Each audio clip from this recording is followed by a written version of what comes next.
Alright, let's do it. Let's scramble. Let's fucking scramble! Let's get scrambled. Hold on. Hey. How you doing? We're playing 428 Shibuya Scramble if we can come out. Hold on, give me a second. There it is.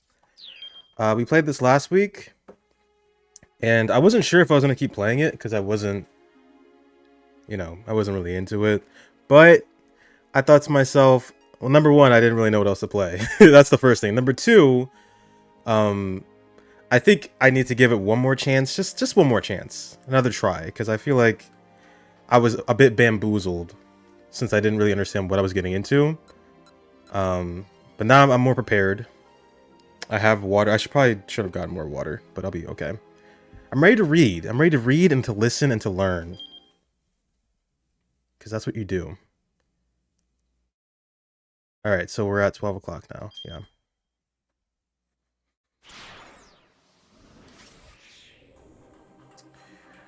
I guess we'll just go in order. Start with Mr. Man. Mr. Kano.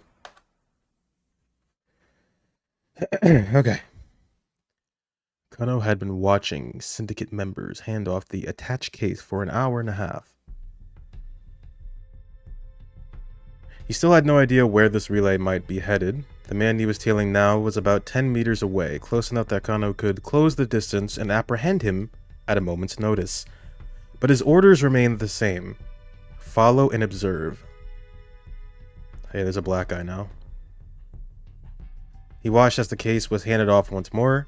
By now, the shock of seeing it pass to yet another accomplice had worn off. It's already been 90 minutes, huh? It was Sasayama. At some point, he crept up on Kano from behind. They don't seem like they're trying to get away at all, Kano said. They're just walking. What could they be up to? Sasayama shrugged. Yeah, it's weird. Kano recalled dictum number 98. I can't read that. Dictum number 98. The more irrelevant something seems, the more relevant it's bound to be. If the Tenno's wisdom held true, the Syndicate must have had some reason for what it was doing. Dick Diary number 205. I didn't know it had that many entries. What's up, Omega Kupo? Were they just trying to throw the investigators off their scent? Oh, also, I have a theory. I think Tama is Maria. That has to be it, right? Because Tama's not... That's not her name. When Chiri asked her what's your name, she was like, I don't know. And she looked at the egg and she was like, Tama. So I'm assuming it's somebody we're supposed to know, but they're like obscuring their identity for some reason. It might be Maria. It could be wrong. I could be wrong. I don't know. No, that couldn't be it. They were wandering in circles, staying right in the same area. They were just running up the clock. What if that's exactly what they were after? Buying time. Kano felt a sudden conviction that he was on the right track. If they needed more time to make sure they got their hands on the ransom payment... Wait, hold on. Could it be that the real case had already been switched out? The ransom money wasn't even in the case anymore? Could it be that the ransom money wasn't even in the case anymore? I've got it! Sasayama perked up. You got what? Each time those crooks hand off the case, they sneak out a bundle of 1,000,000 yen. They keep doing that, and eventually the case itself is empty. Of course! That's how they've been playing us. Kano and Sasayama exchanged a look. How many people would need to make... how many people would need to make the switch for them to get all the money? Sasayama asked. 50 million yen divided by 1 million. That makes 5 people. That's it then. No, wait. 50 people. That many? That can't be the deal then, Sasayama said. It's not. They both sighed in unison. The man with the attached case made his way back to Shibuya Station. The heck? Sasayama grumbled. He's right back where we started. Kano felt its frustration growing. It honestly looked like the syndicate was just randomly lugging the case around town. Near Shibuya Station, a girl approached the suspect. She was Japanese and entirely unlike any of the other criminal accomplices. She spoke to the man while showing him something on a notepad. He glanced at the pad but did not slow down. Within moments, he had left her behind. It looked like she just passed him a message. Well, that's sure fishy, Sasayama muttered. What, the girl? Asked Kano. Yeah. Wanna go hit her up? Sasayama could only mean one thing. Questioning her. Sure. Yeah, let's go see what she knows. Sasayama and Kano hurried over to the girl. Excuse me, miss. We'd like to ask you a few... Are you happy with your life? The young woman shouted. She thrust her notepad in Kano's face. Tell me this. Are you happy with your life right now? Huh? Looking at the notepad, Kano saw the same question written there in big bold letters. The girl's eyes widened in surprise, as if she hadn't expected the two men to actually stop and listen. Right now, sir, she continued more quietly, are you happy? If so, oh, this is what's her name? I forgot her name. The girl working with the writer dude. Are you happy? If so, if you could please take the survey about, about your life. Are you happy with it? Chiaki, yeah. The more she spoke, the more flustered she became. Sasayama stepped in. Hey, I need to know. Did you speak with that Western fellow just now? Huh? No, that isn't what I'm asking. Sir, are you happy with your life right now? Are you happy with your life right now? Kano got a sinking feeling in his stomach. This kid was looking for religious converts or something. You did speak with him, didn't you? Sasayama snapped. What did you tell him? The girl's rambling abruptly ceased. Her already ruddy face went even redder. Or Rudy. Ruddy? Ruddy? I've never... Ruddy or Rudy? I guess it's Ruddy. Ruddy face went even redder, and tears welled up in her eyes. I remember the name from Danganronpa! True. She was in that game. Poor kid, Kano thought. She's just out here trying to get people to listen to her survey questions. There's no way she's part of this kidnapping plot. Look, miss, he said. For the time being, it would be a good idea for you to leave the area. Afraid I'm not at liberty to explain. The girl's only response was to start sobbing outright. I can't do this anymore. I want to go home. Kano and Sasayama exchanged awkward glances. I want to go home. I want to go home. Passerby began shooting curious looks at the trio. Kano, you get back to work, Sasayama said. I'll escort this girl to the train station. He didn't quite manage to stifle the embarrassment in his voice. Right, Kano said. He hurried away, his eyes already searching for the suspect they'd been tailing. It didn't take long to find him. The man's black garb made him stand out in the crowd at the intersection. It occurred to Kano that all the criminals who'd handled the attached case had been wearing the same black clothing. The fact made the whole situation even weirder. Could they really be ignorant that they were being followed while they were all wearing the same eye-catching outfit? It was more likely they were going out of their way to make sure the investigators spotted them. That still didn't provide any clues as to what they were after, though. The longer Kano kept tailing these guys, the less it all made sense. Was it really such a good idea to keep this up? Someone's life was in danger, and they were just letting the kidnappers carry out their plan, whatever it was.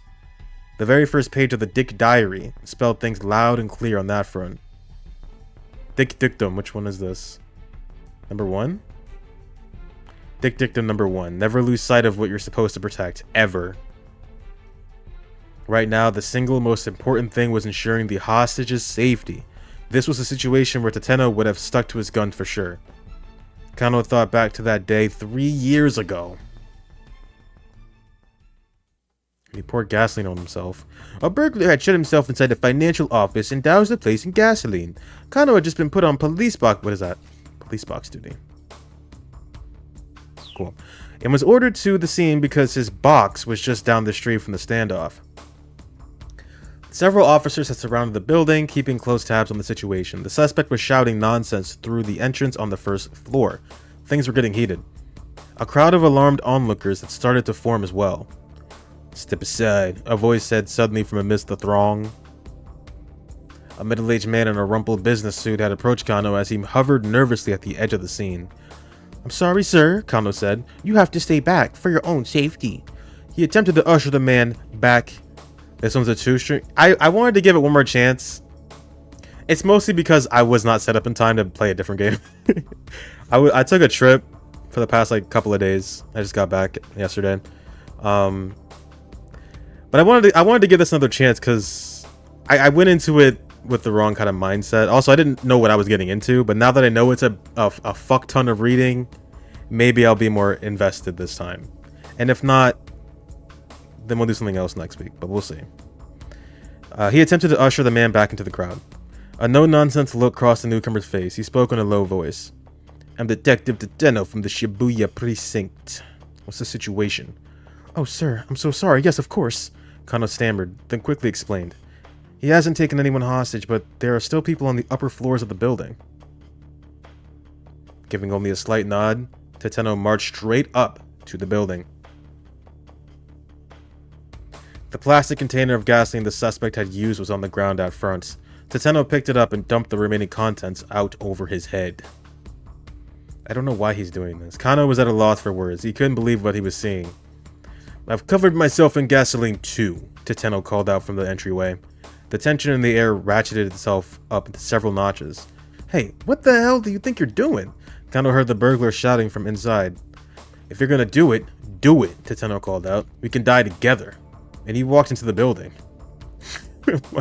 All Kano could do was watch things unfold through the plate glass window. Tateno was talking to the burglar, but Kano couldn't make out the words. The crook was clutching a lighter, his hand trembling. His expression was like that of a frightened child.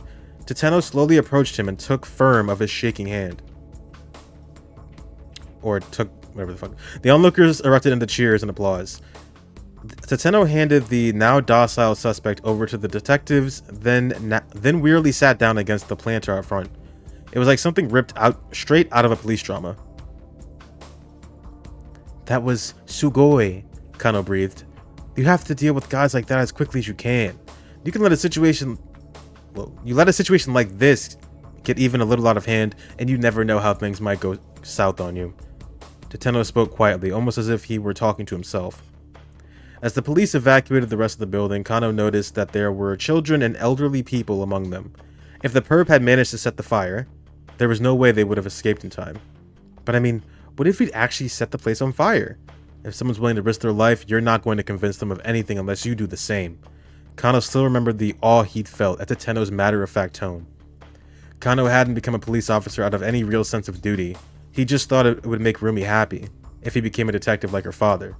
Besides, civil servants tended to stay afloat in times of recession, and his time playing rugby meant he was in good physical shape for the job. He'd never really thought too much about protecting the citizenry or keeping the peace. But now here he was in the presence of a detective who'd literally risked his life in the line of duty without a second thought. I love him. A police officer never loses sight of what he's supposed to protect. Ever. Getting back to his feet, Tateno tugged off his gasoline-drenched coat and walked away. Dick Dictum. Kano wrote the words in a notebook he'd just purchased. Thus, the Dick Diary was born. Wow. Backstory. My Dick backstory. Thinking back to the way Tateno had put his life on the line to rescue a bunch of strangers made Kano feel all the more raw about just tailing these syndicate members. Letting the crooks just wander around wasn't going to bring Maria Osawa to safety. Of that, Kano was now certain. Never lose sight of what you're supposed to protect. Ever. He uttered the fundamental dick dictum out loud. Well, you've lost sight of it completely, a voice said out of nowhere. What? Kano spun around. Oh, fuck. It was Shizuo. Rumi was with him. Sir? Kano stuttered. Weren't you supposed to be waiting at the cafe for... There was some low life there, so we left. Rumi's dad looked plenty mean under ordinary circumstances. Right now, he looked like a man possessed. Oh, I beg your pardon. I'm still on duty at the moment. I'm going back home, Shizuo huffed. You're not marrying my daughter. He turned to walk away. No, please, just wait. I'm done waiting. I'm going home. Please, don't do this. Just hear me out. I've heard all I need to hear from you. Rumi, we're leaving. Dad, please. Goodbye. Seizing his daughter by the hand, Shizuo stormed off without another word, dragging her behind. Shinya, she called out over her shoulder. Rumi. She was gone. Rumi was gone. Kano desperately wanted to go after her, but he hesitated in an agony of indecision. I can't turn my back on my responsibilities. I'm a detective. My work has to be my first priority. Going after Rumi isn't what a good detective would do. Oh, Detective Tateno, what should I do? Tateno, Still, the dictum echoed in his mind. Never lose sight of what you're supposed to protect. Ever. That's Rumi. Never lose sight of what you're supposed to protect. Never lose sight of what you're supposed to protect. Don't say it again. I... Do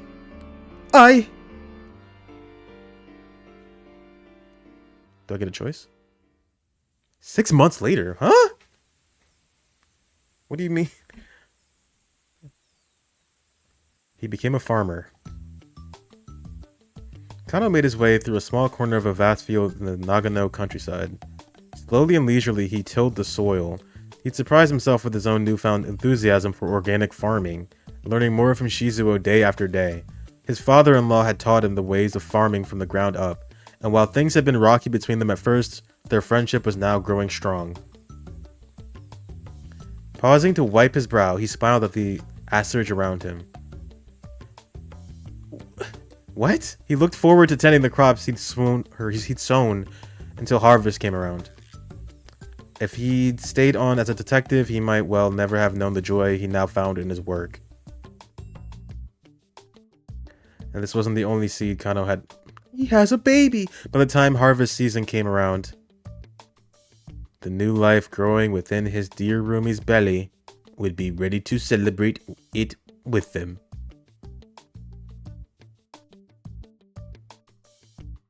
Is that a bad end? I mean, they got married. Even after Rumi and Shizuo proving his devotion and earning her hand in marriage, now he's a farmer in Nagano. Crime in Tokyo is someone else's problem. But hang on a sec, why weren't Rumi and Shizuo waiting at the cafe like they were supposed to be? Well, there's no way for Kano to know about how one man's bit of curiosity at that cafe led to his strange twitch of fate. Okay. Gotta go somewhere else. Clearly.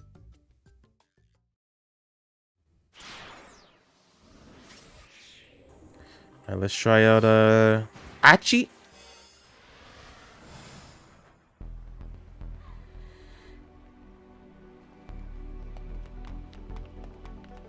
Achi and Hitomi scampered through the back roads along Center Guy, while white sneakers and pumps slapping on the pavement. Achi kept his eyes peeled, continually checking ahead and behind as they darted through the through the gaps between the buildings. Finally, they stopped in the narrow alley. There's no way he'll find us here, he said. No one knows about this place. He took another look around, then let out a sigh of relief. It seemed they'd managed to shake the gunman for now. Back when Achi was with SOS, he had come through Center Guy practically every day. The gang had started out as a little more than a group of local teens. They didn't do much in particular, just horsing around and killing time. What mattered was that they were having fun. But it wasn't long before it wasn't all fun and games. Achi couldn't help but notice the slobs who were making a mess of Shibuya, dirtying it all up. He wasn't about to let them get away with it. Most frequently, it was folks who tossed cigarette butts out on the street or plastered walls and graffiti. When they didn't respond to his more gentle warnings, he found slightly more forceful ways of getting his point across. Like shooting them. SOS got a reputation. Street punks started trying to pick fights with its members. Those guys required a bit more force to handle. And when it came to the worst of the lot, the drug dealers, the muggers, the guys who tried to force themselves on women, it was full-on battle, no holds barred. Before long, SOS had established itself as something of a vigilante corps. Soon it became known as one of the biggest gangs in Shibuya. Let's lay low here for a bit and see what happens, Achi said. Shoot them. The alley where they hid was like a dimly lit chasm, obscuring them from view. The only problem now was figuring out what to do next. They needed to find that blue van again, which meant figuring out the best way to get back to Dogenzaka without the man with the cane catching them once more. I don't get that. He can't run. Is he running? I don't understand. He's not running after them. He has a cane. He's like shuffling very slowly. Achi? Hitomi whispered. I think I can handle myself from here. She got to her feet and gave Achi a deep bow. Whoa! Achi held up a hand. We've been over this already. You're not gonna be okay. That guy has a gun. If he let her go up against that assassin alone, he might as well be the one to pull the trigger himself. Arigatou gozaimasu for everything you've done for me, Hitomi continued, as if she hadn't heard him. She started to shuffle out of the alleyway. Hey, what did I just say? Really, Achi, I appreciate your concern, but I can't in good conscience put you in danger anymore. But, I mean... Achi tried to press the point, but Hitomi cut him off. There's no good reason for you to risk yourself to keep helping me. Her tone was resolute, but Achi was determined to help her anyway. I'm helping her. Still, Achi was determined to help her. Yeah, he refused to back down. Look, I want to help people who are in trouble. What's so wrong about that? Huh? He locked eyes with Hitomi, willing her to understand. I'm not the most dependable guy. I know that. But still, Hitomi dropped her gaze, and Achi trailed off, feeling like an idiot. Oh, it's no use. I'm no use. He hung his head with a sigh. Just then, a bit of light shone into the alleyway from above. It looked like someone... Oh, I gotta do Tama. On the adjacent building. What's a building?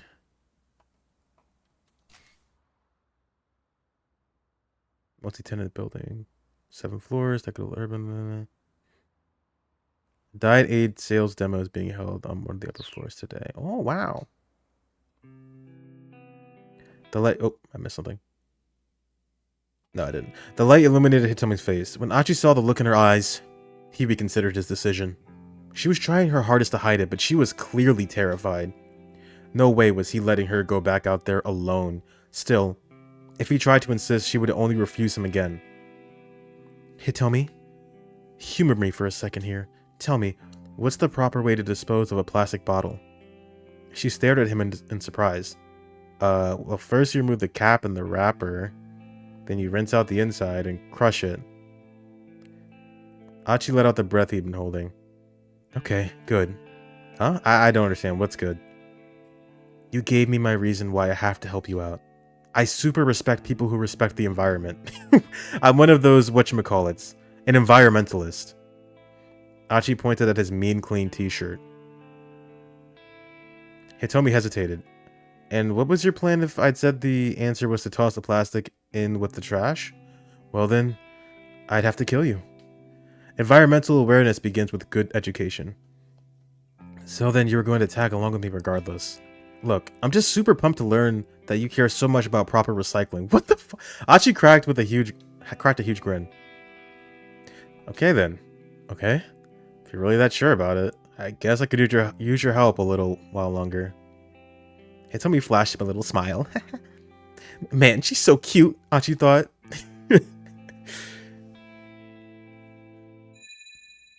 Then something else caught his eye, huh? What's that there? It looked like something black was stuck to the top of her head. Achi, what are you staring at? Oh, you've got something stuck there. What, on my head? Without thinking, Hitomi reached up and plucked it off. It was about 10 centimeters long. Its body was a glistening black, sporting feelers and several pairs of legs. It began to writhe and wriggle between Hitomi's slender fingers. Gah! She yelped. It's a cockroach! He jumped backward, but Hitomi didn't so much as flinch. Sorry, that gave me a bit of a start, he continued. Guess it must have fallen from one of the windows up there. Still, Hitomi did not move. Hitomi? She didn't appear to hear him. Hello, Hitomi? Ooh! With muffled gurgle, Hitomi passed out on the spot. Her body was as stiff as a mannequin. What? Hitomi, are you okay? Hitomi! Hitomi! Hitomi! But no matter how loudly Achi called her name, Hitomi would not come to.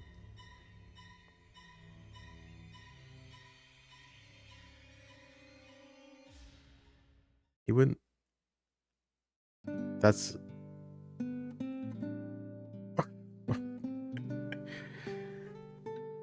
And so I left her there. And I was like, fuck this bullshit. From that day onward, Achi devoted even more of his time and energy to collecting trash. It became his personal passion to see that his city was a clean one, devoid of cockroaches. That was the mandate he had been handed. Or, if nothing else, his atonement.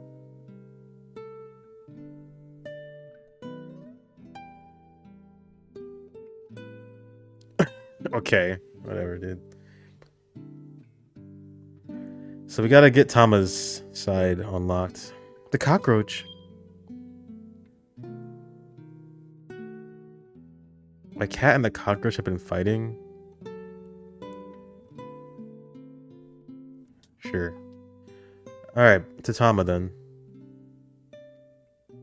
Also, I have no idea how long this game is supposed to be. I feel like It can't be any longer than like 20 hours. Tama!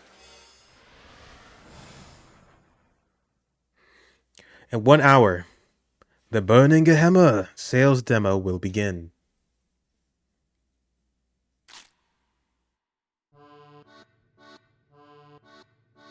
Chidi is laying out the assortment of snacks that we'll have on hand. Hey Tom, are you hungry? Well, yes. Yes, I am.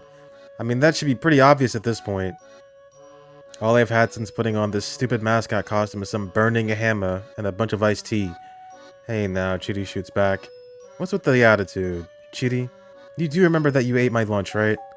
The sticker said it was best before noon. You just made that up. Yeah. Chidi chortles merrily and chugs some more iced tea.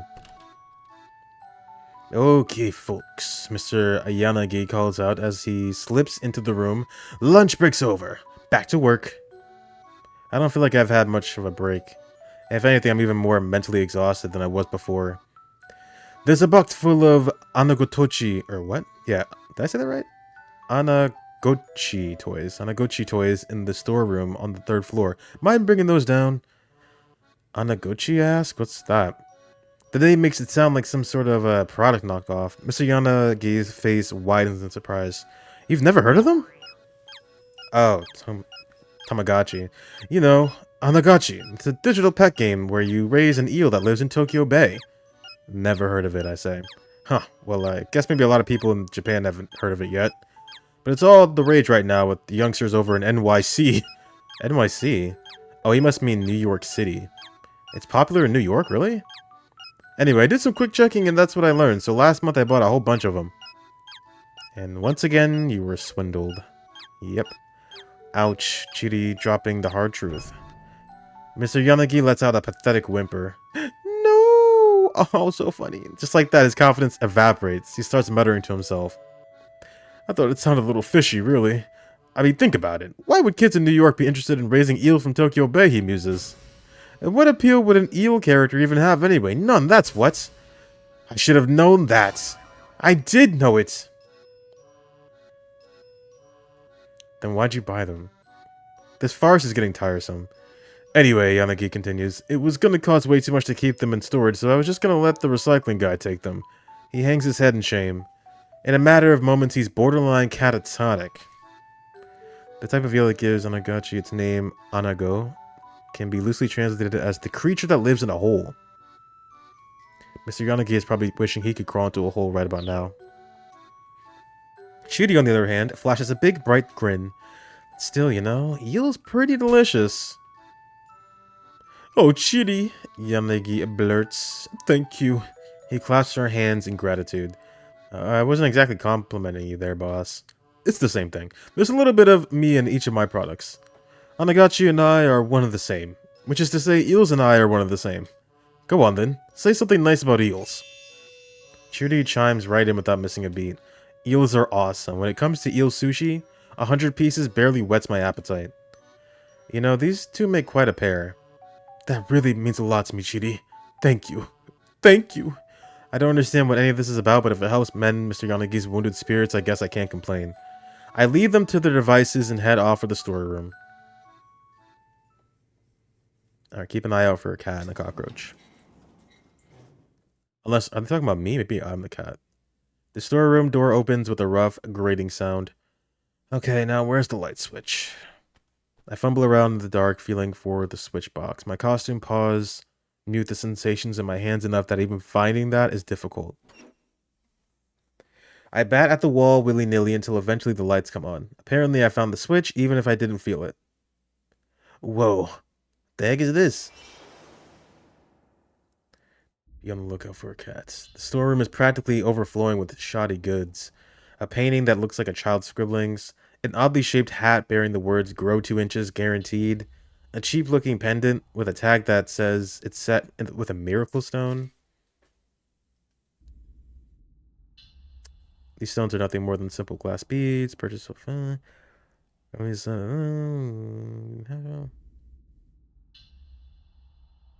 Okay, it's bullshit, obviously. It's like this is the knockoff boneyard where cheap products go to die. They break away from their pathetic herd. knowing their time has come, and end up in this graveyard of a storeroom. Let's see. Anagachi, Anagachi. I quickly spy the cardboard box I'm looking for. Then I catch sight of a dark silhouette out of the corner of my eye. Eek! I yelp. Oh, I hate that. It's one of them. Them. Black. Flat. Quick. Long antenna. Often spotted in kitchens. Sometimes, somehow, their legs wind up in restaurant food. What? Ew. That's not... It shouldn't. That should not happen. The size, the speed, the dark shape, it couldn't be anything else. It peers back at me from the shadow of the Anagachi box, the faint light catching the luster of its carapace? Yeah. It looks ready to leap out at me at any moment. I need to act fast. Make a run for it. I snatch up the cardboard box and make a run for it.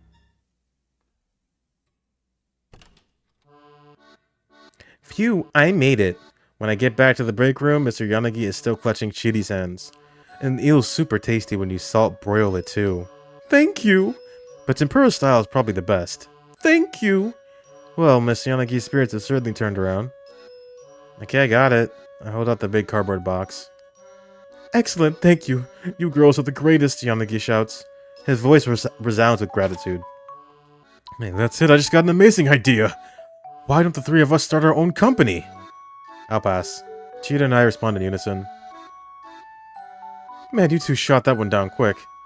Oh well, for today, let's just focus on selling a burning hammer. By the way, I ask, where is the burning hammer? There wasn't any in the storeroom, and I don't see any out here either. Oh, that's right, it's out back, it's out back on the loading dock. We should probably go bring it in. And bring the Anagachis with you, too. The recycling guy is going to be showing up soon. Come on, let's go. Chidi and I follow Mr. Yanagi out of the loading dock.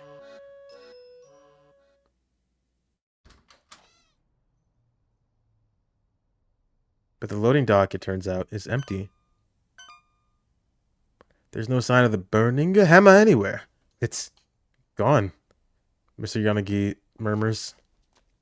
Then his voice rises to a shout. It's gone! All gone! The burning hammer! It's all gone! Flying into a panic, he searches frantically from one end of the dock to the other, leaping into the air, even peering down into the cracks. But no matter where he looks, there's nothing for him to find. It was right here a little while ago, like right here. Right here! I hear the sound of an engine revving outside. Mr. Yanagi cries out in alarm. We can see a truck starting to pull away. Its bed is piled high with cardboard boxes and other assorted trash. Hey, boss, is that? Yes! There it is! Mr. Yanagi begins racing after the truck. My burning hammer! His voice cracks as he cries out. Give that back! Give it back! But he's no match for a speeding truck, and the boxes of burning hammer vanish before his eyes. Burning hammer! Come back! Come back!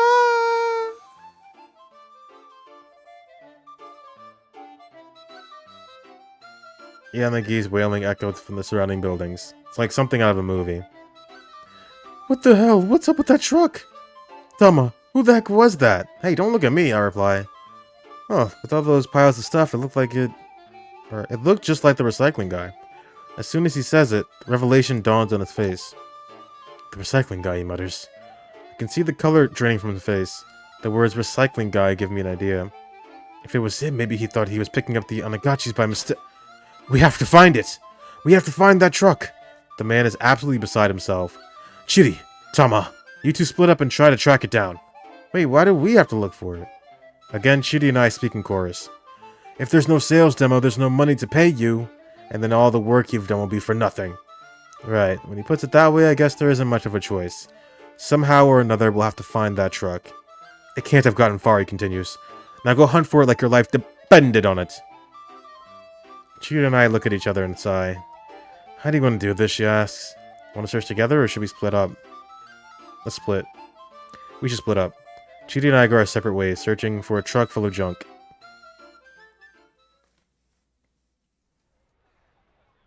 I make my way to Center Guy. I'm so focused on searching all over as I walk that I lose track of where I'm going, and I wind up bumping right into a man who's hurrying along with his daughter. Oh yeah, these two. Teruo and Hana. Okay. Oh, pardon me. I hop back to my feet and go to bow to the man in apology. Ow! He bows at the same time, and we manage to bonk our heads together. Sumimasen! As her dad drops to his knees, clutching his head, the girl begins to wander off. Hey, Hana, wait! The man lurches to his feet and rushes after the girl. She seems like an odd kid, only 10 or so, but strangely cold and distant for her age.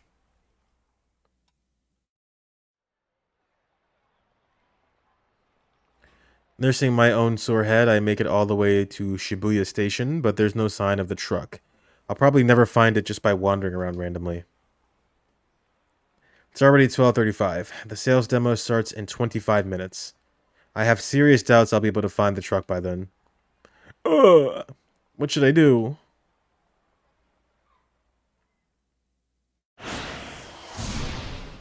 Can't do anything. You're fucked. You gotta keep out. Okay, let's go back to Achi. Sit on back to Achi. That's not Achi.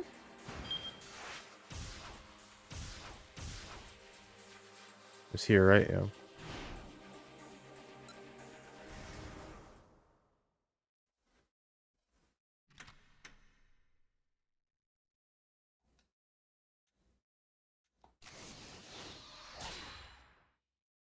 Or actually, is this not just taking me back to the cockroach thing?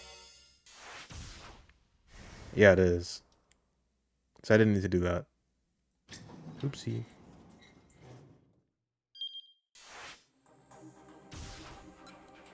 So we should be fine from here, right?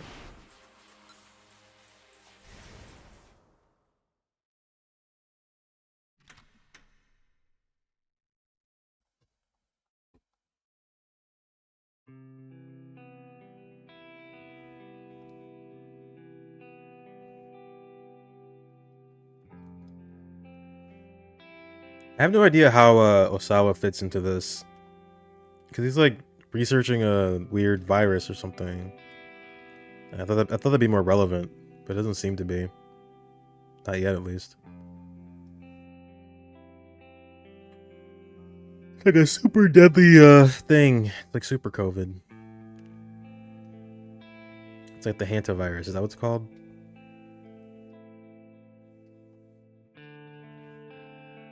It's gonna be fucking insane if we get another lockdown, by the way. I'm just saying. We get another one. Oh my god. Man, she's so cute.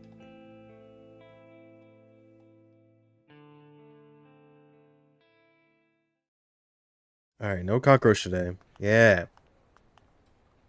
Sneaking out from the alley, Achi and Hitomi begin to make their way along the side streets back to Dogenzaka. Burning Hammer virus. It was a pretty big detour compared to taking the main thoroughfares, but that would be worth it if it meant they avoided the man with the cane. Achi looked over at Hitomi as she walked alongside him. Her face was solemn. He could feel the intensity of her worry for her sister. Well, well, well, look who's got himself a little cutie. The sudden call startled him. He spun around. Yo, mean clean. Over here. Achi spotted a young man up ahead, sneering at him. At his side were two others. Achi recognized the lot. SOS. Hitomi let out a nervous squeak. Achi? Don't worry about them. He led her onward, attempting to stride right past the trio. Whoa, hey now. You're just gonna ignore me? That's pretty damn rude, especially coming from someone who used to be an old buddy. The three toughs moved to bar Achi's path. Oh, she is hella fine. Extremely attractive. The etymology of hella is somewhat unclear, but its meaning is undisputed, very, a lot of, totally, and the like. Potential synonyms for hella fine include mighty fine, fine as hell, and bangin'. You ain't gonna introduce us? Sorry, man, Achi said. I'm in a bit of a hurry here. He gave them a tepid smile. A big hurry, huh? Where to? Some love hotel in Mario Macho? Too rich, another chimed in. She is a screamer, Achi? Achi! Take a stereotypical way to poke fun at a would-be amorous couple. Now take Achi's name. There you go. This fucking game, dude. They burst out howling like a gang of monkeys. One of them cackled like a grinning idiot. Ah, Achi, Achi, Achi. Okay, can we bruh. Achi felt his anger boil. These guys were in so need of a major ass kicking, but there was too much at stake. He was just going to have to suck it up and ignore them. For the time being. Gritting his teeth, he tried to slip past them, but the largest of the three grabbed him by the collar. You ran out, man. Susumu's the one who runs this town now. You got no right to keep acting like you're the boss of us. He shoved Achi up against the wall. Says who? Achi asked. Susumu? Say what now? Did Susumu say I've got no right to act like the boss? Bitch, please. Susumu ain't got no time to worry about your sorry ass. Oh, is that so? Achi's fist flashed out, catching the man clean out on the jaw. He dropped to the ground with a dull thud. So, tell Susumu this. Everyone at Shibuya needs to just play nice and have fun. Achi kept his tone light and jovial, but he eyed the two other toughs like a hawk eyeing its prey. Is he gonna be alright? Hitomi murmured. She looked at the man Achi had laid out with some concern. Oh, he'll be fine. If that's all it took to knock him out, he's got no right to act all badass. He's so cool. Achi, huh? I don't believe I've had the pleasure. I don't know who this is. A taller man with an angry gleam in his eyes had appeared atop the steps nearby. He must have turned up during the commotion. He radiated a distinct aura of menace. That's me, Achi replied, and just who are you? For once, it was someone who he didn't recognize. The name's Yoji Kiryu. I joined up with SOS after you left. No, I'm Susumu's number 2 guy. The newcomer stared at Achi's face, sizing him up. Our legendary founder. I've heard so much about you. The founder. It had been a long time since anyone had called him that. There had been a bunch of arguing over who would take charge of the new group that was forming to set things straight in Shibuya. At some point, folks had started hailing him as the force behind SOS. But founder? That was just something his buddies called him. He had never paid it much heed. Shibuya was a place for fun, not hierarchies. At least, in Achi's mind, that was how it ought to be. Like how you busted up some, drug dealers, rescued your pals from Yakuza bondage? Any other types of Yakuza bondage will not be featured in this game. Sorry if the tip link here got your hopes up.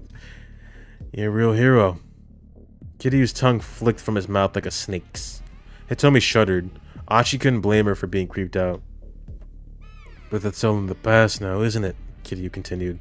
You went modestly on your way. It's up to us now. And we've helped SOS grow by leaps and bounds to help carry on your legacy, no matter who stands in our way. That thought didn't sit right with Achi. If aggressive expansion was the name of the game was losing touch with its roots. It wasn't about keeping Shibuya safe and fun anymore. Make SOS bigger, huh? Oh, he said. I'm guessing that was Susumu's call as well? Kiryu didn't answer his question. His mouth merely twisted into a knowing sneer. In any event, I think these boys here need a little lesson in manners. The guillotine ought to do the trick. Is he being serious? A capital punishment device invented in the 18th century. Joseph Ignace Guillotine advocated its use to the National Assembly. Both King Louis the 14th and Marie Antoinette were executed by the guillotine. Or I think that was 16th. The other gang members started an alarm. Oh hey, just calm down, man. Please, anything but the guillotine. Kiryu pointedly ignored their pleas. Oh hey, what's the guillotine? Achi asked. Kiryu smirked. The guillotine is the guillotine. Thank you, I understand. With me, worms. Without a glance back, Kiryu strolled away. Yeah, 16. 10 plus 5 plus 1 equals 16. That's true. That's true. His two underlings followed him unhappily. Achi wondered what lay in store for them, but right now he had more important things to worry about. Yeah, I just thought about that. I mixed them up. I mix them up. Come on, let's go. He took Hitomi by the hand, and they were back on their way.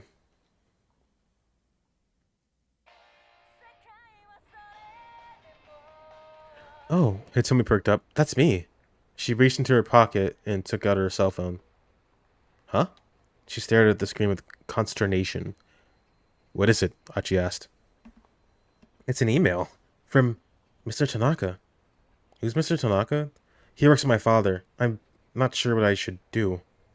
Achi remembered that the criminal had warned her against contacting her family or the police. She seemed reluctant to even open this message. I'm sure it's fine to just read an email, he said. And besides, he's not the police and he's not your family. Yeah, you're right. Hitomi scanned the message anxiously. It sounds like he's worried about me, she said.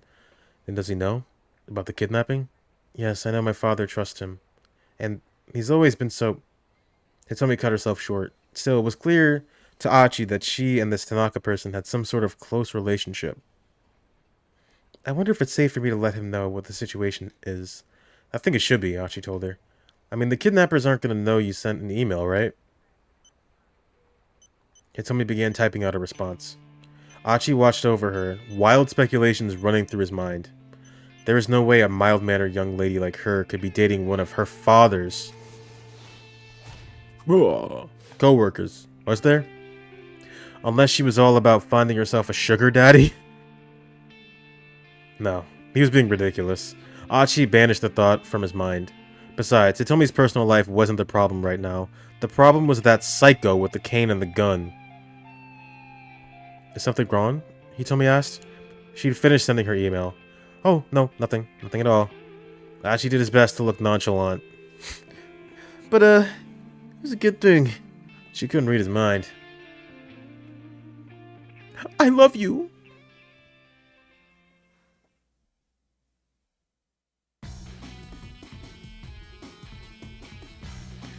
They exited Center Guide and resumed their approach toward Dogonzaka by way of Maruyamacho.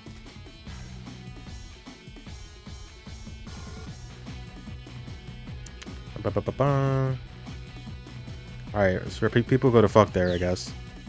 Another long detour to decrease their odds of running into the gunman.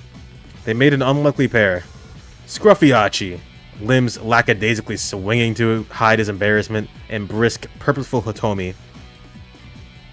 Achi found himself watching her out of the corner of his eyes. He could still feel her anxiety. He wished there was some way he could ease her fears. Hey, Hitomi, mind if I ask you something? Sure, go ahead. Okay, so I realize this might be kind of a weird question, but he put on a serious face. What does the eco and eco-friendly mean? Huh? I know it's about helping the earth and all, but I don't know what it really means, you know? Hitomi thought for a moment. I'm pretty sure it's short for the English word ecology, which is the science of examining the relationship between man and nature. True. Oh, right, science. Pleased with himself, Achi chattered on excitedly. A faint smile crept back onto Hitomi's face. Say, you ever hear about the clean river here in Shibuya? A clean river? In Shibuya? Really? Ask 100 youngsters outside of Shibuya Station the same question and you'd probably get that same answer 100 times. Yeah, the Shibuya River. You know, that drainage channel we saw earlier. Wait, that's the clean river you're talking about? By no reasonable definition was the Shibuya River what anyone would call clean. That's the one, Achi grinned at her confusion.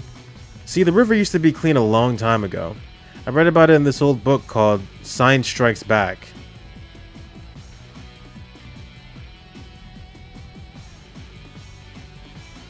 Okay. I used to have that book, Hitomi chirped, her eyes wide with excitement. You're talking about that bit with the river that got turned into a song, right? Yeah, that's the one. You read it too?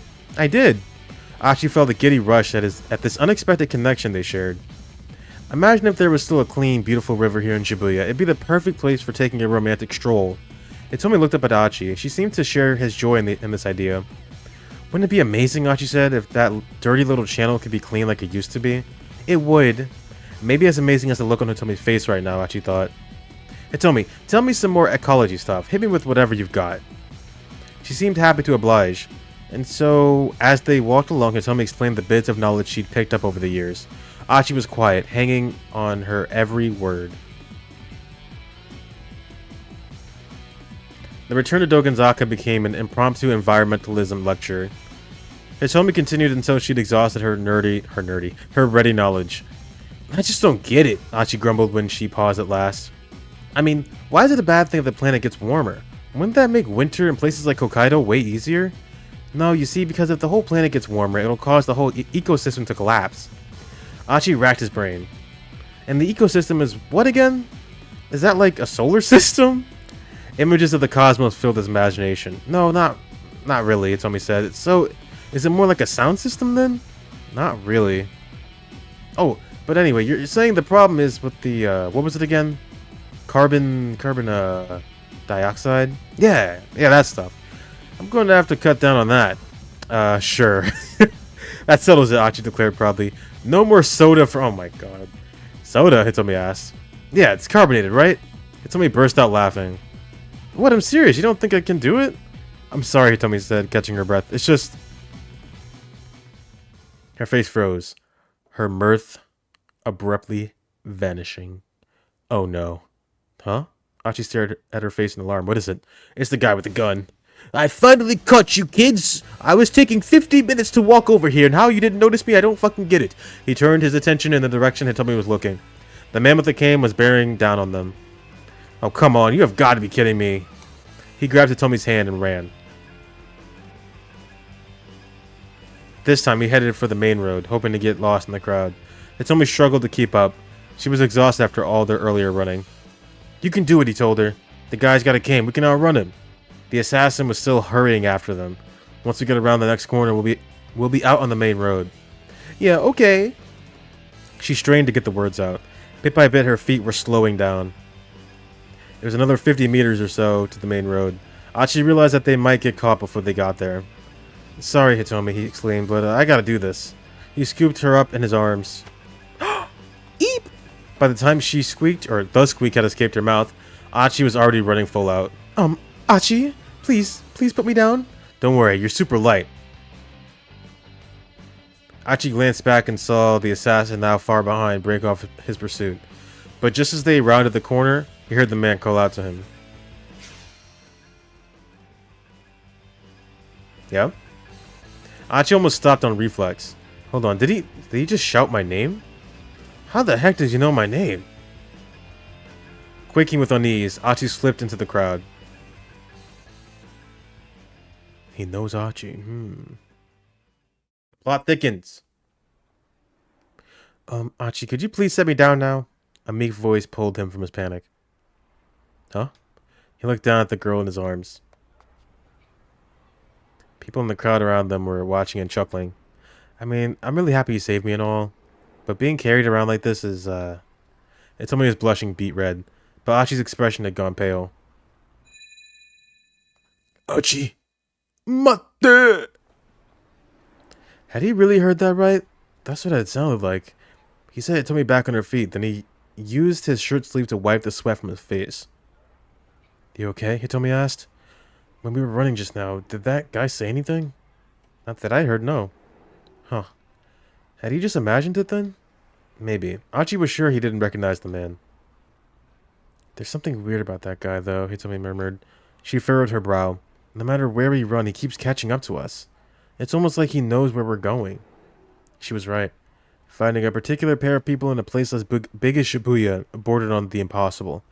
And yet somehow the assassin had tracked them down several times now. Yeah, Achi said. It's like he's got some way of locating us or something. He got a sudden idea. That's it! What if they're doing the whole tracking thing but like backwards? What? Hitomi's eyes widened. Okay, so you know how in police shows they always stick a tracking device in the bag with the ransom money like that, but backwards? Okay, so backwards isn't the right way to describe this, but Achi doesn't realize that. He does seem to know what a tracking device is, at least. A radio transmitter that can be located, yeah. Japanese police sometimes refer to this as a beeper. Not to be confused with the English slang term beeper, meaning a pager. Backwards? Yeah, like, instead of putting the tracker on the money, they put it on you. Hitomi frowned. I don't see how I could possibly have a tracker on me, she said.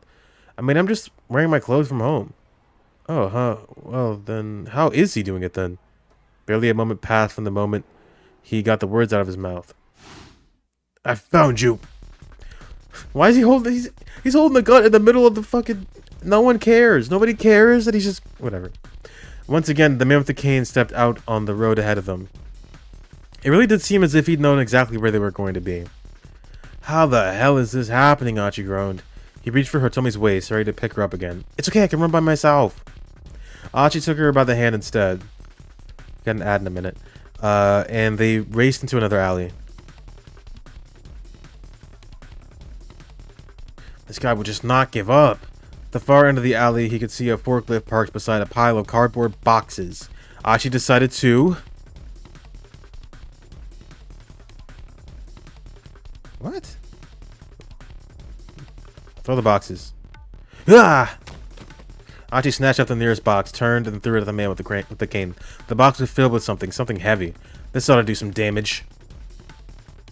He watched with satisfaction as it struck the assassin in the face. The man staggered sideways. Here, have another. That. One by one, Archie hurled every box in the pile. And one for the road. And then he killed him. The last box wasn't properly sealed. It broke open as it struck the pursuer, sending several bottles flying. They shattered as they crashed onto the street, splashing red liquid. The assassin dropped to one knee, scrubbing at his face with his hand. Archie looked on in surprise. He couldn't possibly have hit the guy that hard. Peering at the man more closely, he saw that he was spattered in red liquid. Apparently, the stuff in the bottles had gotten in his eyes. Now's our chance. Archie took off with Hitomi, leaving their pursuer kneeling in the alley.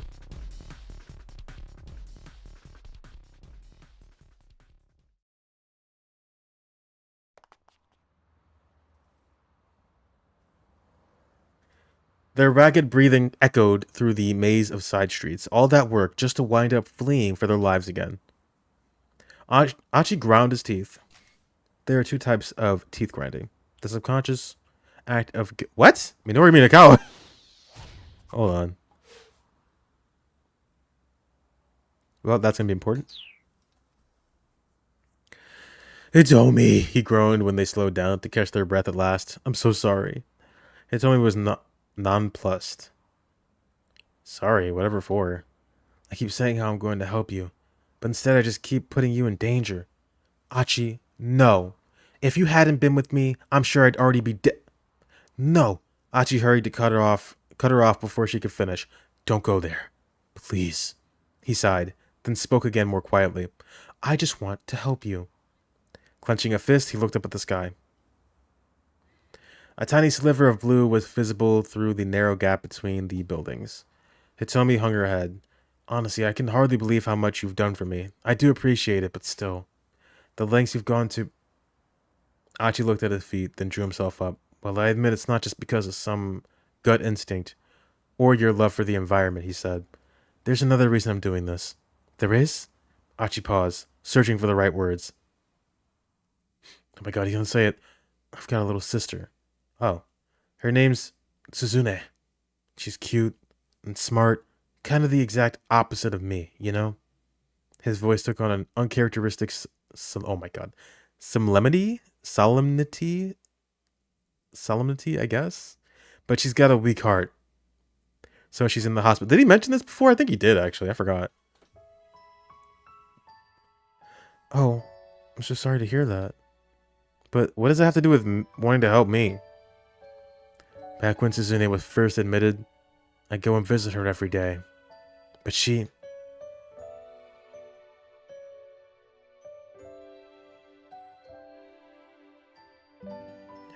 Archie, you don't need to come visit me every day, you know. The quiet hospital room made Suzune's voice sound all the more frail. What are you talking about? Archie said. You know I'm worried about you. I'll be fine on my own, really. Archie had heard that line before. The more she insisted she was fine, though, the more reluctant he was to leave her. Besides, aren't you the amazing guy who helps hold Shibuya together? They need you out there. Archie didn't know how to respond to that. Much as it was flattering to think he played some important role, he was really just hanging out and goofing off with his pals.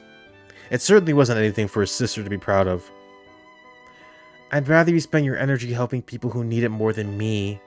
What do you mean people who need help more? Who could possibly need help right now more than you? Archie scratched his head in confusion, and his sister gave him a weak, tiny smile. He'll figure it out, she said. I'm sure they'll find you soon enough. But I'm gonna be here with you. I'll be fine. Suzuna's face was pale, but her tone was firm. My Oni-chan is gonna be out there doing his best to help people. That's what makes me happy. That's what keeps me going. Her voice was clear and unwavering, as if to head off his rebuttal. All right, Ashi said with a reluctant sigh.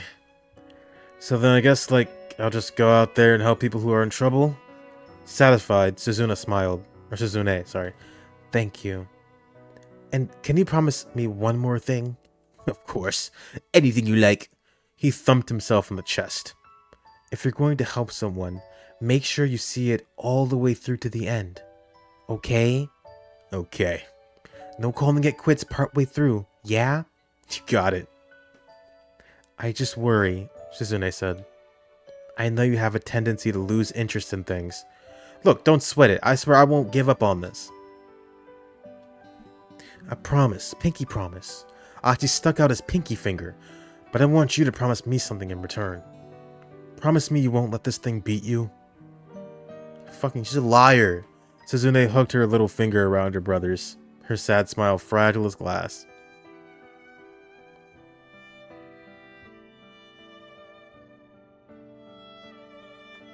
So there you have it, Achi said. Kind of a rubbish story, I know, not very funny. So your sister's heart condition, it's pretty bad? Achi nodded. You know, she called me amazing. There's nothing amazing about me. Suzune, she's the amazing one. She's been in the hospital so long and so much pain, but she never complains. All I do is hang out and goof off with my friends. He gave a shrug. But I just kept thinking about how happy she'd be if I really did help people. It had turned out that finding people in need hadn't been all that simple. The only helpful thing Achi had been able to think of was going around picking up trash. And that's why Suzune's idiot brother left SOS to be Shibuya's garbage man. Did your friends know, Hitomi asked, about your sister? I didn't tell them. I didn't want to pin this all on her being sick. Ah, I see. At least now Hitomi understood what the fight with the local toughs had been about. The sound of it, oh my fucking god. The sound of approaching footsteps jerked them back. Dude, I swear to god, oh my god, guys, what are we doing? The man with the cane appeared at the end of the alley. He raised his gun. There was no time to flee. Just talk. Ashi quickly stepped in front of Hitomi. If you shoot us here, people are going to come running, he said. I'm guessing you don't want to get pegged for murder? The assassin didn't flinch. Stay out of my way, Achi! Huh? This time there was no doubt. The gunman had spoken Achi's name loud and clear.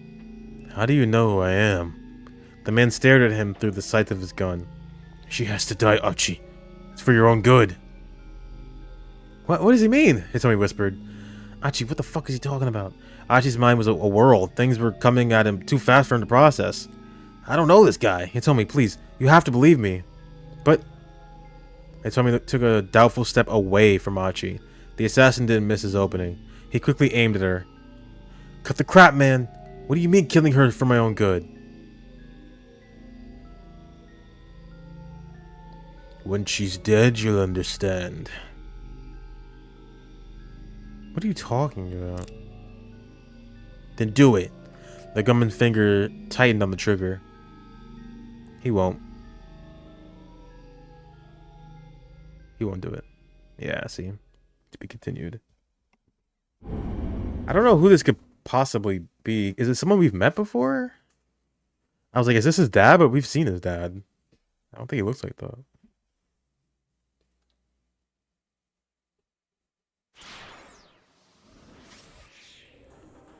Alright, it's Osawa time!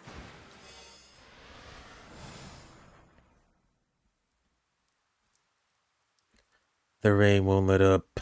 No matter how much time passes, it just won't stop. Ever since that day, the sound of raindrops has been burned into my mind. Such an awful, heart-rending sound. driving me to strip my life down to shadows, and yet no matter what else I abandon, nothing will make the sound of the rain stop. That's true.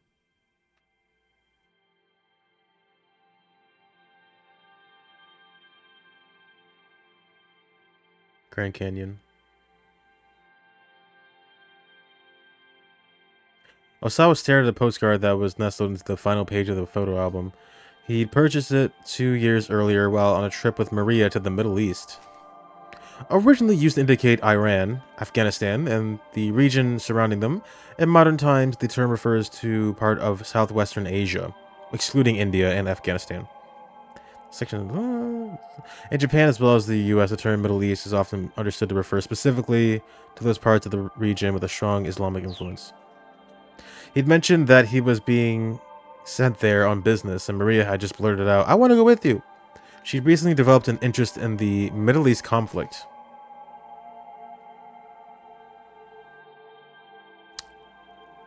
That's topical. And apparently she had been yearning to see the area firsthand. His daughter's newfound curiosity had taken him aback. She had always tended to be quiet and self-contained.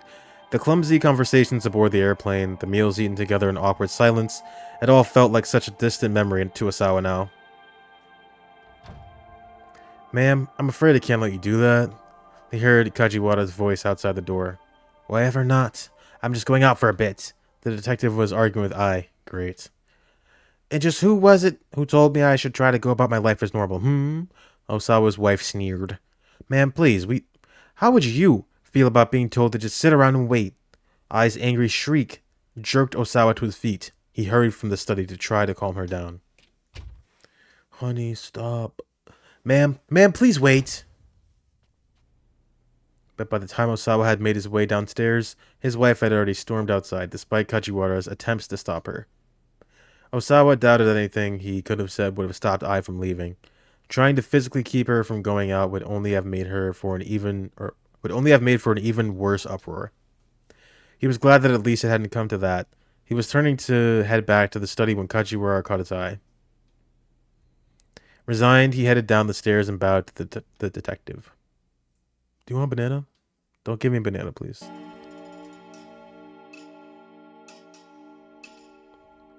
"Any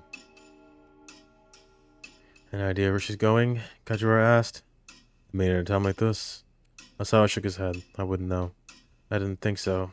You know, your wife really is something else." Osawa arched an eyebrow. "That's one way to describe her." "A rather rude way, as a matter of fact." "Oh, no offense intended. It's just that ever since this case started, you've both been holed up in your rooms, or your own respective rooms." The more Kajiwara spoke, the more irritated Osawa became. "What's your point?" he demanded. "I just mean you haven't been having any, marital discourse." According to one survey, in roughly 6% of households, discourse between spouses is largely non-existent. Various reasons for this were offered by the couples in question. Many claimed that they were too tired to have the energy to talk, or stated, "We wind up fighting when we talk, or we have nothing to talk about." "Mind your own business," Osawa snapped. Kajiwara dipped his head deferentially. "The two of us not talking isn't a new thing, anyhow," Osawa added. "I have a policy of not having pointless conversations." Okay. On many days, he opens his mouth only to eat or brush his teeth. His current record is a streak of 14 consecutive days during which he didn't talk to, oh my god, anyone. Huh. Didn't look as though Kajiwara quite understood. Microorganisms such as viruses don't have conversations, and yet still they continually propagate in order to survive. Calm down, Osawa. Here, have a banana. Get that shit out of my face. Thinking about viruses, Osawa was back in familiar territory. He felt a surge of confidence. Once you have a clear purpose, conversation is unnecessary. And do you have a clear purpose for the relationship with your wife, Mr. Osawa? Of course I do. To be a family. Arms crossed, Kajiwara struck a thoughtful pose. At least I've learned one useful thing today, Mr. Osawa. Namely, that you don't like to have pointless conversations. It's a good thing to know. Kajiwara uncrossed his arms for a moment, then crossed them right back again, furrowing his brow. But see, that's funny. You seem to have a tendency to have pointed conversations with me, and because you keep coming to talk to me. That's how I saw red. You don't leave me much of a choice. Tanaka poked his head out of the living room. Is something the matter? He asked. No. That's how I struggled to regain his calm. Perfect timing, actually. There's something I need to talk to you about. He turned back to Kajiwara. My apologies, detective, but would you mind giving us some privacy? Kajiwara didn't move. Detective? Osawa gave the policeman a hard look and saw him crack a smile. Yes? What is it? Kajiwara said at last. Don't you play dumb with me. Give us some privacy. Is this a discussion I shouldn't overhear? Actually, yes, it's work-related. There are business matters I'd prefer to keep confidential. Oh, I see. Reluctantly getting to his feet, Kajiwara slipped away into the living room. What's his deal? Tanaka, Osawa began. About those emails. He stopped abruptly. Dude, Kajiwara had reappeared in the living room door, staring right at them. What are you doing? Osawa demanded. Oh, should I not be watching? Osawa felt like he was about to burst a blood vessel. I mean, you never told me I couldn't watch. Because it should be obvious. The detective made a scolded puppy face, then closed the living room door. Osawa let out a heavy sigh. He'd never been an extrovert, but he didn't recall human interaction being quite this draining. Anyway, sir, Tanaka prompted. You were saying? Yes, about those emails. Something doesn't make sense. I don't understand how Mr. Makino was able to get the antiviral agent to anyone on the outside. Sharing an Okoshi Pharmaceuticals drug with external sources while it was still under development required the approval of an executive committee that included Osawa himself. There should have been no way the antiviral could be sent out without his knowledge. Tanaka hesitated for a few moments before responding. Are you aware of the strife between the company president and the chairman? Osawa shook his head. He was a researcher through and through. Functional rivalries or factional rivalries had no interest for him whatsoever. Makino effectively leads the chairman's team, and the antiviral agent is their pet project. Despite being the executive officer in charge of the project, however, Makino still needs the president's approval to... You know what? Forget about that right now. What do we do about security? In theory, it was physically impossible to get the antiviral out of the lab without detection. Entry to the biohazard laboratory where it was kept required a fingerprint authentication from both Osawa and Tanaka. Do I need to see this? I don't think I do.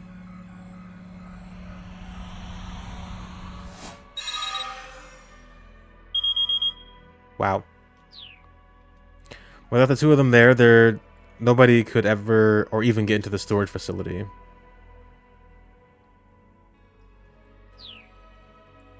Tanaka followed his drift. Ah, yes, I see what you mean. He inclined his head in thought as Osawa continued. Could someone have overwritten the fingerprint authentication? Let's check the entry logs. Ask Makino in person.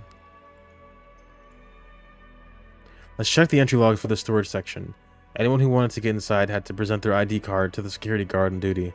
It should be possible to check the computer logs to see if there had been any suspicious activity in the system. Tanaka shook his head. I already checked the logs, sir. There is no evidence of anything suspicious. You're welcome to check for yourself, though, if you're that worried. No, I believe you. Yet the fact was that the antiviral had been used for clinical testing. Either Makino had taken it from the laboratory personally, or someone working on his orders had done so. But how? Was there really some way they could have bypassed lab security without anyone else knowing? Osawa couldn't think how it would be possible. The living room door opened with a soft creak. It was Kajiwara, and he looked stiff and pale. Something terrible has happened, he said. Visions of tragedy flooded Osawa's mind. Maria. Is she... Kajiwara shook his head. No, it's not that. What is it then? Osawa asked, his voice trembling. Sir, I need you to stay calm.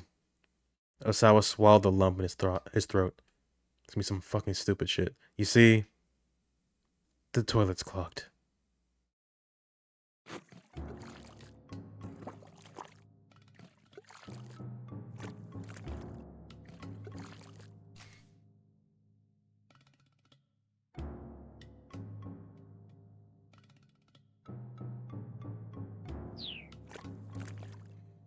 Plunger in hand, Osawa stabbed vigorously at the recalcitrant toilet bowl, struggling to loosen the unseen blockage. Kajiwara was at his side, wiping up the floor with a rag. How did this even happen? The detective groaned. Are you kidding? I was hoping you could tell me that. The plunger sucked and slurped at the porcelain basin. This was the first for Osawa. He'd never tried to unclog a toilet before in his life. Think of it as a blessing in disguise, Mr. Osawa. What the hell are you talking about? What about this constitutes a blessing? I just meant that at least this happened before you needed to do your business. Without the slightest hint of guile in his face, Kajiwara picked up his bucket and headed for the sink back in the washing area. Grumbling to himself, Osawa pumped the plunger over and over again. This was almost funny. Almost ridiculous, in fact. His daughter had been kidnapped, and he was stuck unclogging a toilet. He was quite possibly caught up in a major corporate conspiracy, and here he was, unclogging a toilet. Tanaka poked his head into the bathroom. Did you fix it yet? If you need to urinate, then use the restroom on the second floor. That's alright, here's fine. Tanaka stepped in beside him and...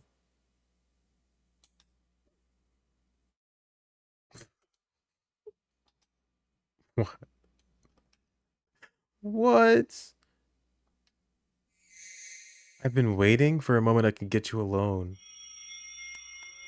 What? Tanaka sidled around to face him, giving him an intense stare. Could you please be quiet for a moment? It only took a moment.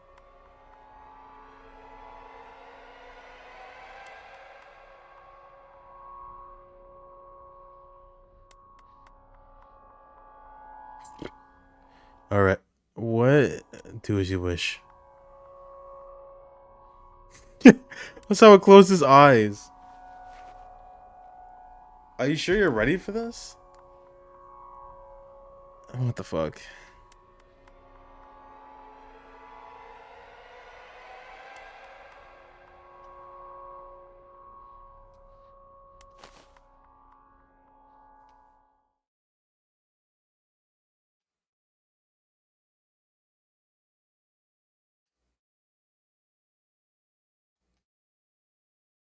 Can we just stop? Stop. Just do it. Open your eyes. What? Okay? I can't. Trust me, this isn't easy for me either. Alright. Bracing himself, Osawa opened his eyes. Tanaka thrust out his cell phone. Here, take a look at this. Huh? Osawa blinked, bewildered, then refocused on the phone. He could never have anticipated what he saw on the LCD screen.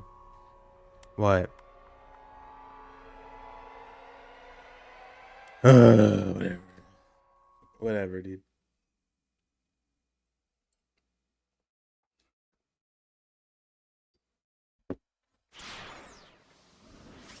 Literally cock blocking. Midorikawa! Midorikawa stood on the sidewalk, weighing his options. Chiaki's phone call had thrown him for a loop. He had expected her to be anxious about doing interviews, but wow, she was a real basket case. Still, it didn't change the fact that he showed me a photo of Keep Out, apparently, yes. That didn't change the fact that he had a schedule of his own to keep. The surveillance camera story had to be his top priority. Chiaki would just have to find some way to fumble through things on her end. He headed on down Dogonzaka, scanning his surroundings as he went. There were cameras set up on the streetlights all over the place. There are so many it was hard to believe he'd never noticed them before. One over there, another just over here, electronic eyes peering down on passerby from high above, where they were tougher to spot. Just how were the people who came to Shibuya reacting to this situation? Hey, you there! Minorikawa called out to a man riding by on a bicycle. Hey, you, stop! The man, wait, I recognize this guy. Knick-knack guy. Oh, right, Achi met him. Huh? What's the matter, he asked. Hi. The name's Minoru... Oh my god. The name's Minoru Minorikawa. I'm a freelance writer. Okay. I'm just doing interviews for a magazine, and I'd like to talk to you. Magazine? Which one? 4-Star General Gossip. Minorikawa did his best to sound proud. Oh, well, I'm actually in a bit of a hurry here. Minorikawa soldiered on. See that? He pointed at one of the nearby surveillance cameras. What? The man asked. The blimp? A massive blimp was indeed drifting slowly overhead.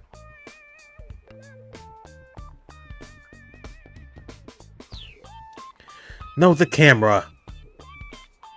The camera watched them both in uncaring silence. Oh, that. What about it? What do you mean, what about it? Those cameras have been installed all throughout Shibuya. They're taking in anything and everything. Privacy be damned. A shocked pallor came to the man's face. Oh, really? He muttered uneasily to himself. Guess I should be careful next time I go picking stuff up. Hey, what are you talking about? Minorikawa asked. Oh, nothing, just stuff. Way to dodge the question entirely. Anyhow, I think there are some good things about the cameras too, the man said hurriedly. Oh? Minorikawa asked, such as? Well, I mean, they must have helped catch some crooks, right? Yeah, I think you're right about that. Oh, I am? The man looked shocked to have his own statement confirmed. Are you hiding something from me? No, nothing in particular. The man shook his head vehemently. Nothing at all, really. Well, whatever, Minorikawa said. In any case, even if the cameras are helping in arresting criminals, there are some places where people just don't want to be watched. What? For instance, how would you like it if someone set up a security camera inside your home? What do you mean? I mean, a burglar might try to get into your home. If you had a security camera, you could be alerted right away. Isn't that kind of an extreme argument? Nope. You're the one making the extreme argument here. What? The man stared, bewildered. You're saying it's okay for folks to film people around town as much as they might like, but not to take a look inside people's houses. Yeah, I guess I am, the man mumbled. Minorikawa snorted. You don't think too deeply about things, do you? He mocked. The man huffed in indignation. I don't see the problem, he said. I mean, it's a normal enough opinion to want to bring down crime, but also to protect privacy. Well, yeah, so if they're just going to set up cameras around town, I'm okay with that. Minorikawa grinned inwardly. You're being naive, he said. Way too naive. Naive about what? By now the man was getting worked up. Once you start letting people watch you some of the time, you'll eventually let them do it more and more. That's how the world works. A simple change in camera angle is all it'll take to steal the last traces of your privacy away. That's kind of funny coming from you. Doesn't 4-Star General Gossip get all its scuttlebutt by invading the privacy of others? Since when are you people concerned with personal privacy? Meaning what exactly, Minorikawa asked? You know damn well what I meant. Or what I mean. Have you no shame? I've got nothing to be ashamed about, Minorikawa exclaimed. If some celebrity scandal breaks, I write it up in the form of a top-class, socially conscious expose. That's the Minorikawa seal of quality. The man rolled his eyes. Please. As if anyone's ever heard of that. Your everyday freelance reporter would say something about how security firms have no right to use cameras to disrupt personal privacy, but not me, oh no. I'm the only guy who'd write a first-class piece on the subject. And you want to know why? The man's only response was a doubtful look. Because privacy only exists for me to utterly demolish it. Minorikawa finished with a prideful grin. That's nothing but journalistic arrogance, the man replied. Oh yeah? Yeah, I'd rather have surveillance cameras any day if the alternative is some weird gossip piece. This time Minorikawa didn't have a handy retort. An awkward silence descended over the pair. Right, I see. Minorikawa muttered to himself as he busily scribbled in his notepad. The man was visibly taken aback. Thank you for your cooperation, Minorikawa said at last. You gave me some good stuff. He held up a hand to forestall an angry retort. I realize I probably got you a bit riled up. You have to forgive me. What? The man peered up at Minorikawa in disbelief. This is just my interview style. Sorry, I know it's a little unorthodox. Buddy, you're a weirdo, you know that? The man said. Yeah, I hear that a lot, Minorikawa laughed. So can I go now? Sure, I'll quote you as Passerby A in my article. Sure, whatever, the man muttered. He quickly sped off on his bicycle. Minorikawa now had some material for his surveillance camera piece. He wanted to organize what he'd managed to put together so far. He decided to head toward his next interview location, keeping an eye out for a cafe where he could stop to work on his copy. He used the map included in the project proposal to guide him. It was hard to read the words and make out the details, but it looked like the Nokane building, where the Burning Hammer demo was being held, was just down center guy. There was no indication of which floor the event would be held on, however. That made him a little anxious, but he'd probably be able to find someone to point him in the right direction once he got to the building. He spotted a cafe up ahead. "Coffee, please," he shouted as he strode inside. He slumped down in an open chair. Hopefully he'd be able to hole up in here until 1 o'clock, working on his article. If he couldn't have it done by then, finishing the whole issue by the end of the day would be a tall order. He pulled a cigarette from his overcoat as he waited for his computer to boot up. Having a smoke was Minorikawa's little trigger for going into writing mode. The state of being in a good mood to write some text. As Minorikawa goes about his job, he switches between writing mode, interview mode, food mode, and sleep mode. When busy, he'll sometimes go into writing mode and food mode at the same time, sometimes even straying into sleep mode in the midst of food mode. When he's even busier, he'll eat and write mid-interview while nodding off. This is known as ultimate mode. Okay. He stuck the cigarette in his mouth and lit it up. With the first heavy draw of smoke, he felt his mind focus. The rough idea for his article came to his head nearly fully formed. All he needed to do now was get it all written down.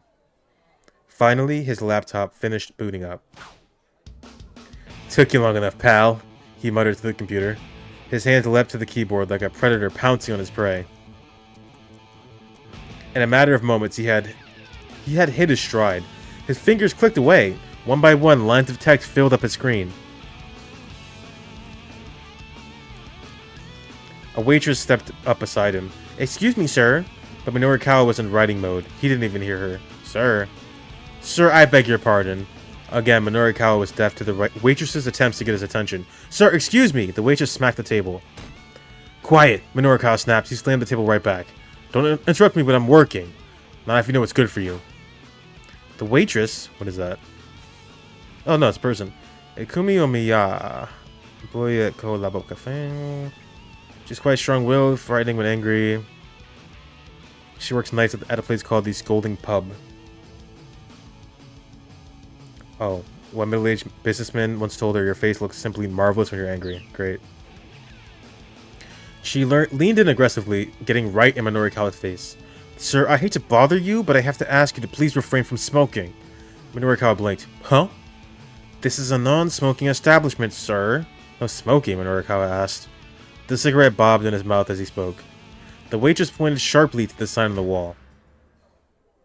The words "no smoking" were spelled out clear as day. "We ask that patrons please not smoke, so that other customers can fully enjoy the aroma of their coffee." The waitress drew herself up in an arrogant triumph. A woman sitting at the table next made a face as she tried to fan the smoke away with her hands. Customers all around the shop were glaring at him. "You guys don't know the first thing about the aroma of coffee," Minorikawa scoffed. "The scent of coffee only truly comes to life amidst the choking stench of tobacco smoke." The waitress's only response was to jab her finger again. But this time, she didn't point at the sign. She pointed to the door. "Sir, if you're gonna smoke, please take it outside."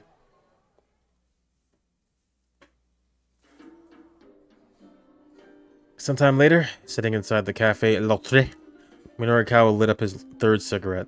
At last, a safe refuge. It had taken him quite some time to find a place that allowed smoking.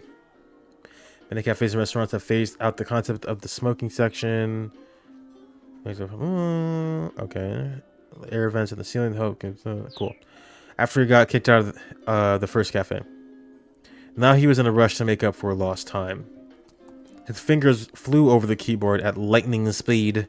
The more he wrote, the harder he focused. At this rate, he'd have the story wrapped up in no time. "Today, you hear me?"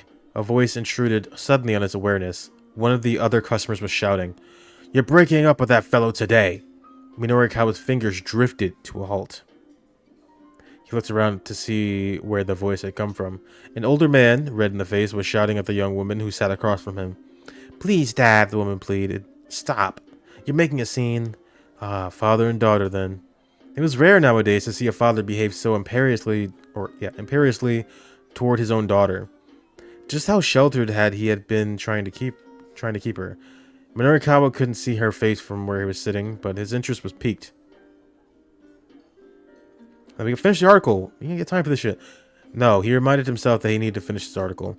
Besides, if this young lady looked anything like her father, he'd just as soon pass. Minorukawa went back to his typing. It took a few minutes to re-establish his writing groove, with the two still bickering across the room. But thankfully, he soon regained his focus.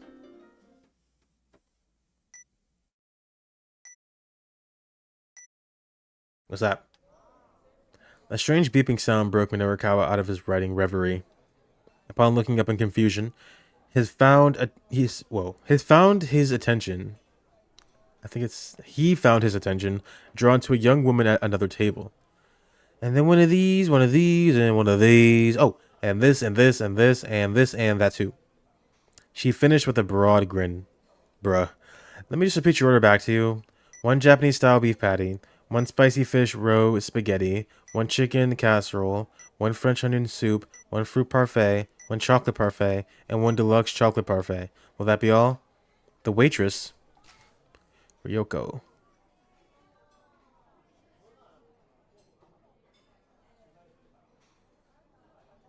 Oh, that's the girl that Achi saved, right?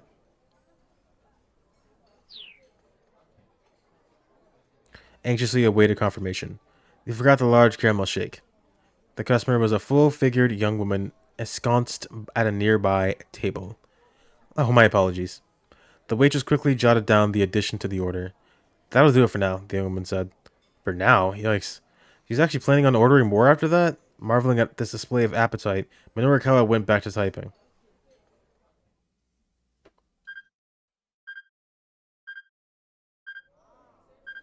Now what? He heard the strange beeping sound again, subtly different from the first time.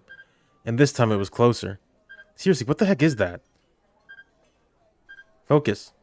Never mind, I need to focus on finishing this article. Minorukawa immersed himself in his writing again. More parfaits. Before long, he stopped worrying about the curious sound. Finish the article, please. The plump young woman set about devouring all the food she'd ordered despite the strange look she was getting. Now that was an appetite to be reckoned with. It took her under 3 minutes to polish off the lot. Then, looking not the least bit sated, she picked the menu right back up. Was she seriously going to order more? When Minorukawa was starting to take on an interest in this young lady, there might be a story here. He conjured up a series of headlines in his mind. Woman inhales 30,000 calories in 3 minutes. Now he needed something with more punch. This is the equivalent of 100 pieces of shortcake, 300 glasses of milk, or enough steak and rice to feed about 30 people. Food for thought. An expose on obesity, bro. Obesity. No, that was no good. He wasn't writing for a fashion mag here. A gourmet day in Shibuya. That was it. He'd be able to whip something up if he went with the foodie angle. Minorukawa got up from his seat. That's pretty impressive, he said to the hungry diner. Do you always eat that much? The young woman glared back at him. Not always, she said. Suddenly tension filled the air. Oops, was that way too blunt of me? I mean, she is a young lady after all. Maybe I should change up my approach. Who the heck are you anyway? The woman asked. I'm a freelance writer. I was hoping I could do an interview with you real quick. You want to interview me? The suspicion was plain on her face. I do. I mean, girls all over the world worry about their diets, right? I hear that, yeah. So would you be willing to share your secret or your technique or whatever for how to eat without getting fat? What, me? Sure, I mean, look at the figure you're maintaining despite eating all this food. The young woman's expression brightened up. That's... Oh, you noticed? There's actually a lot more that goes into all this, yeah? The basic thing, though, is to eat 10 meals a day. Minorukawa struggled to keep his jaw from dropping. 10 meals a day? She flashed him a chubby-cheeked grin. Hey, you don't know how diets work, do ya? She chuckled. Eating only 1 or 2 meals a day, that's what'll make you fat. You gotta space your food out into smaller portions throughout the day. That's the fundamentals of dieting right there. Right, but what happened to the smaller portions part? Minorukawa had to bite his tongue. Oh, I see, he said. Any other pro-dieting tips you could share? Well, for the basics, I'd say always drink protein instead of tea, yeah? Drink protein all day? Seriously? Once again, it took all of Minorukawa's willpower to keep his thoughts to himself. Let's see, what else? Oh, there's this stuff called Burning Gehenna too, but... She trailed off with a little wince. Wait, Minorikawa perked up. Did you say burning hammer? Oh, you know it? I've heard of it anyway, Minorikawa replied. He decided he was better off keeping his plans to... Oh my god. His plans to head to the sales demo a secret. There's a sales demo later on if you're interested, the woman said as if she were reading his thoughts. Though, full disclosure, I am working for them right now. She handed Minorikawa an advertising pamphlet. There's a more detailed map for the venue included. What a stroke of luck! Now, he didn't need to rely on the crummy map in the project proposal anymore. He'd have no trouble finding the venue with the building's various floors all broken down for him. And actually, I gotta get back to work, the woman said. Sure, thank you so much for your time. I'm going to hang back and finish up my copy here. The woman left the cafe, and Minorikawa went back to his laptop.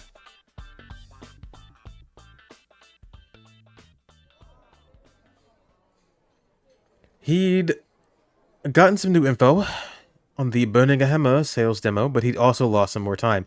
The surveillance camera piece still wasn't... How is this It was going to be a near... It's going to be a near thing to get it done before the sales demo started. Yet instead of returning to his writing, he got out his cell phone. What if Toyama had gotten another of his crazy ideas? If he tried to hang himself again, the thought had Minorikawa too worried to work on his copy.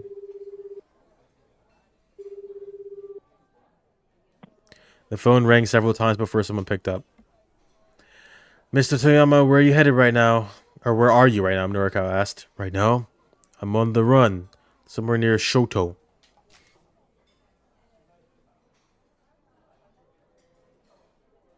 Okay. Toyama was speaking in an oddly hushed tone. Shoto. After you left the office, some guys came by to collect on my debts, so I made a run for it. Okay, so he wasn't dead, but the situation was still pretty bad. Look, we'll get you through this somehow, Minorikawa said, hoping it was true. Just keep your head down and stay out of trouble. I'm trying to think, was there anything here that affected the other storylines? I'm just gonna do the first one. Stay where you are. Stay where I am? But what am I supposed to do? Someone's voice dropped in and out. It sounded like he was moving quickly. Find some place to hide and just lay low for a while, Minorikawa told him. Alright, Toyama said weakly. Isn't he with his daughter? He hung up. Minorikawa let out a deep sigh, then turned back to his laptop.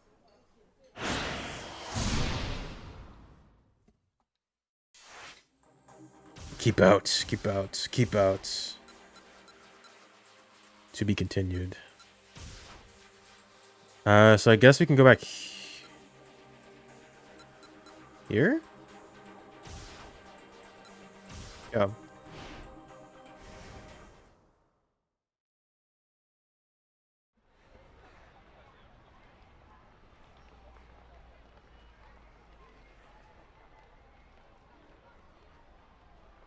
Well, I don't know if I stopped them for... Whoa! No, it is new. Oops. Hold on. The thing about the late... The cook's running around. It's bleeding pretty bad. He heard someone say behind him. He turned and saw two young men carrying another along. There was a towel wrapped tightly around the third's head. Hey, what happened? Kano asked. Shut your mouth. Kano blanched. Can the attitude, he's trying to help, another voice cut in. It was Sasayama. Had he finished dealing with the girl by the station then? What happened to your friend? Out of my way, man, I ain't afraid to kick your ass. Look, cut the crap and let me take a quick look. Sasayama unwrapped the towel from around the young man's head. Ooh, that's nasty. The young guy was a little more than a kid. His head was soaked red with blood. He appeared to be unconscious. They couldn't just leave him like this, but they were in the middle of a job. They were... Call juvenile affairs or take him to the hospital. Let's go to the hospital. They were in the middle of a job, but they couldn't just leave him like this. They should probably take him to the hospital. Kano offered to help carry the bloodied young man, but Sasayama stepped in front of him. He quickly flashed the two youths his badge. Oh crap, you a cop? Sasayama nodded. Who you kids with? The Bamfs? Badass motherfuckers? Shibuya's #2 gang, its leader Sohei Ikari, has gathered up some big mean dudes in an attempt to make Shibuya his turf. The gang's leadership is inferior. The rise of the Banffs is one of the reasons SOS has been growing more combative recently. SOS? SOS, admitted one of the young men after some hesitation. Who attacked you? Yo, it ain't like that. What was it like then? Infighting? The young man was silent. Sasayama must have been right on the mark. In the course of his police duties, Kano picked up a fair amount of street gossip from the young people in Shibuya. Lately, the scuttlebutt around or about the legendary SOS gang was that they were dealing with some internal strife. Look, don't worry about it. I get it. There's a hospital just down that way. Hurry up and get him there. The young man batted off Sasayama's offered hand and then quickly hauled his friend away. Sounds like SOS is on the verge of breaking up with all this infighting, huh? Kano asked. He kept his eyes on the young men as they headed off. Yeah, seems like it's been pretty rough. You know, what with the original leader leaving and all. The detectives in juvenile affairs were well acquainted with the SOS's original leader.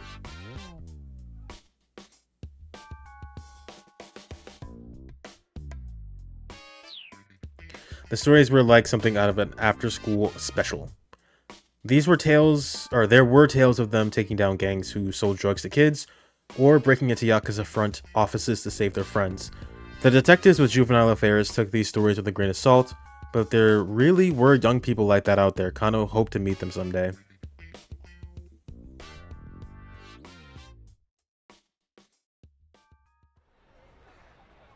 The detectives had to hurry to catch up with the man they were tailing. He was still strolling along, seemingly in no particular hurry. They kept him in sight as he crossed another pedestrian overpass and circled back around. Still following the same MO, huh? Sasayama grumbled. Guess so, Kano said. How'd things go with the girl? He was careful not to take his eyes off the mark as they talked. I managed to calm her down and get her on the train. She was going on about how she wanted to go someplace far, far away, but whatever, it's all good now. I feel kind of bad about the whole thing, Kano said. Oh, she's not pertinent to the case, anyhow. Guess it's back to dogging this guy. Sasayama nodded toward the suspect, looking none too pleased. So, Sasayama, I'm thinking the attached case is going to get handed off again any moment now. Huh? Sasayama peered at the mark, who was scanning the plaza he just entered, apparently looking for someone. I take one side, you take the other, Kano suggested. Sasayama's eyes went wide. Say what now? That way we apprehend both perps involved with the handoff. Sasayama didn't reply. Look, HQ isn't thinking about the hostage's safety, Kano said, but that needs to take priority here. Sasayama's face took on a rare solemnity. Disobeying a direct order is not something to do lightly.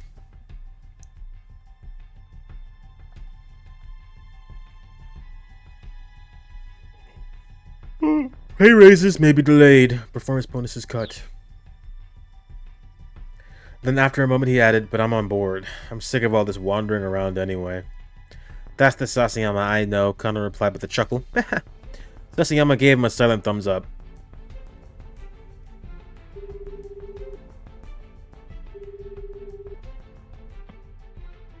The two detectives took up position on opposite sides of the plaza. Kano called up Sasayama on his cell phone. You ready? He asked. Just give the word. There were only two non-Japanese people in the nearby crowd. Both were eyeing their surroundings anxiously. Kano was certain the handoff was about to take place. And then... Well, if it isn't Mr. Toyama. Kano's ears perked up at the sound of an aggressive greeting, the voice dripping with feigned cheer.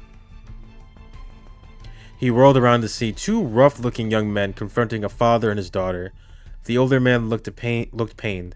Please, just hold on, he said placatingly. I thought we agreed on 4 o'clock.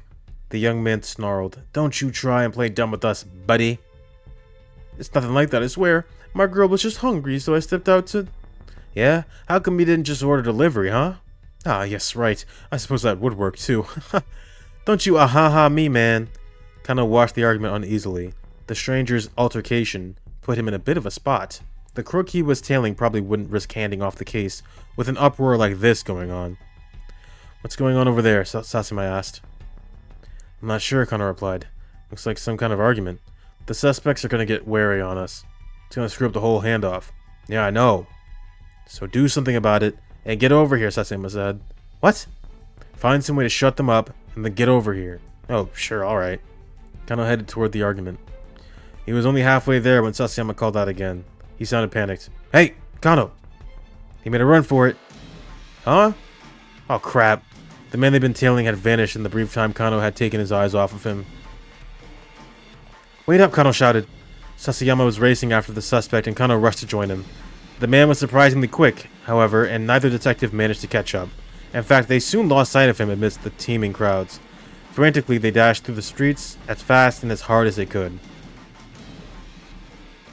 Alright, so we gotta make sure that that guy's not there. We lost him, Sasayama admitted at last. Damn it! He stamped a foot on the asphalt in disgust. Director Kuze? Kano gasped over the wireless. I'm sorry, but we lost the man with the attached case. There was a heavy sigh on the other end of the line. Kano braced himself. He wasn't going to be able to weasel out of this one with just, but just then I'll do better next time.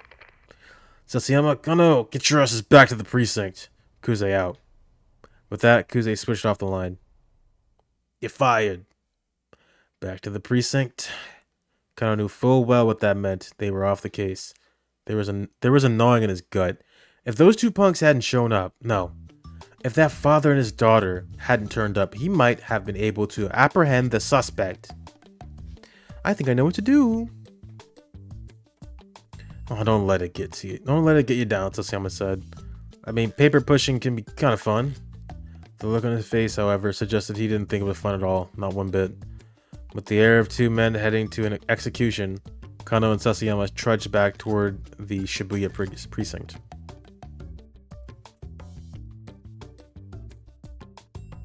Bad end, no.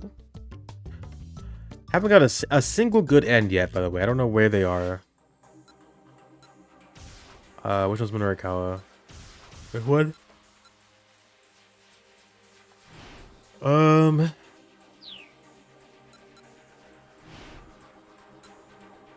Which one was it? I guess it was this one?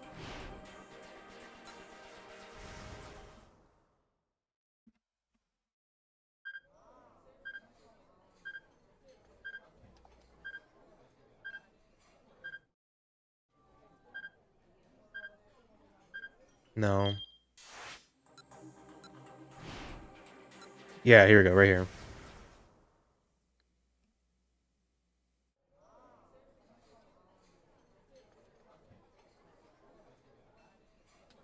Get back to the office. The office? But they'll find me there for sure.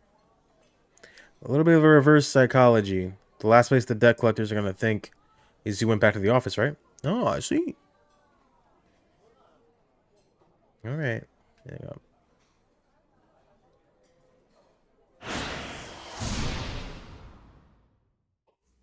Alright, now we can apprehend the susses.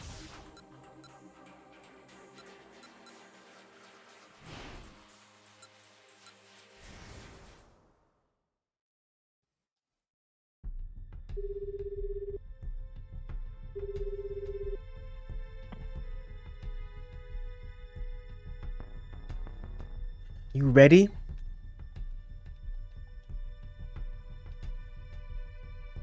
What? How? What the fuck?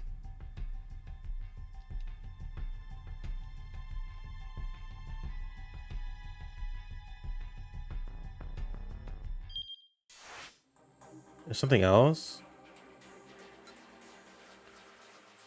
Okay, let's go look somewhere else then.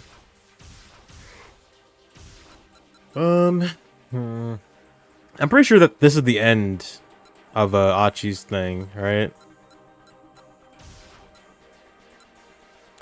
We gotta get these guys away somehow.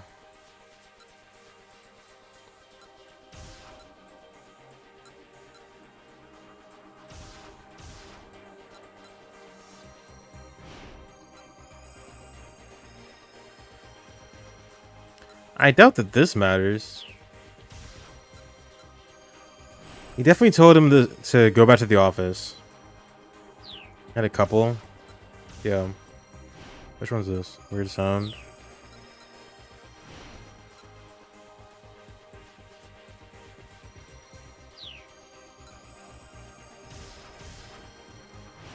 This doesn't matter.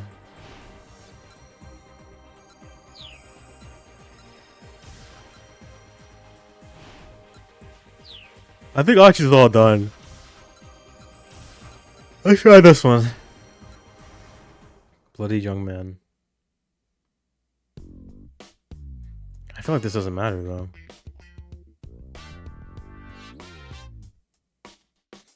You can just leave him like that in your job. Called juvenile affairs.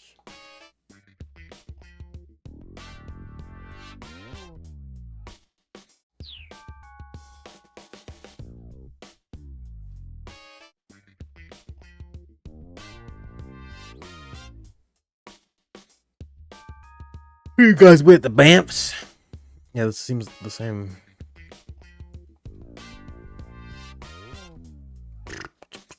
Was there another jump point?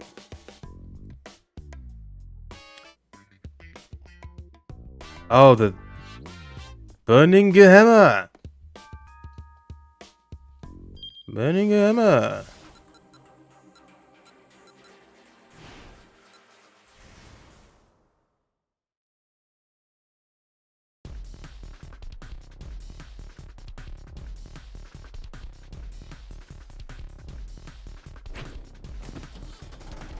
Descend now. Ashi leapt into the forklift and hit the ignition. The engine roared to life. He lowered the forks and stepped on the accelerator, picking up the pallets of cardboard boxes as he charged toward the man with the cane. And then we killed him. The entire boxes struck the man with a thud. Oh my god. He just ran him over. The gunman let out a low grunt at the impact.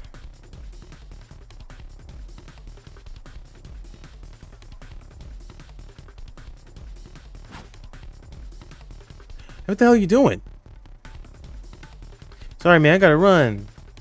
Don't forget to recycle that glass.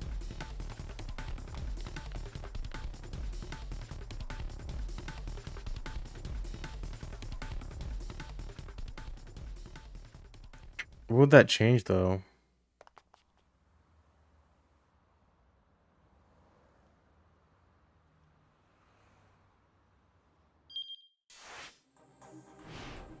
It's a jump point for him.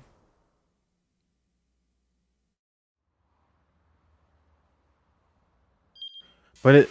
Wait, huh?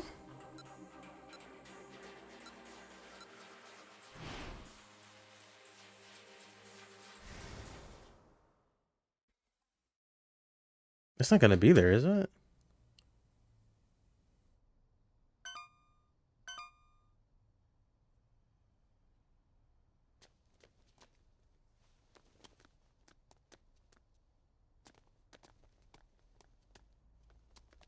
I was thinking, is there a way we can just, like, not interact with the forklift? But either way, we're, like, destroying the products. Or actually, hold on. Yeah.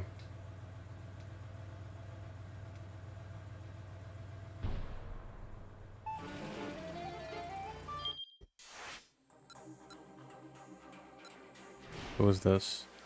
Where's that truck?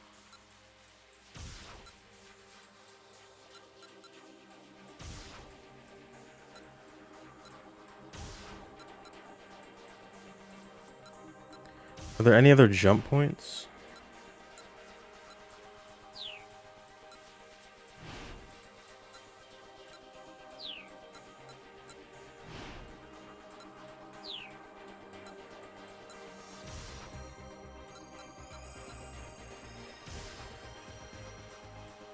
So the main two things are keeping the burning hammer somehow.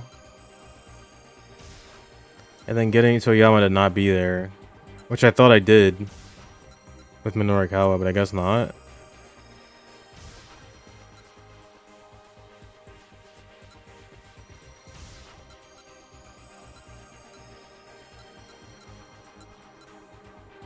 What was this?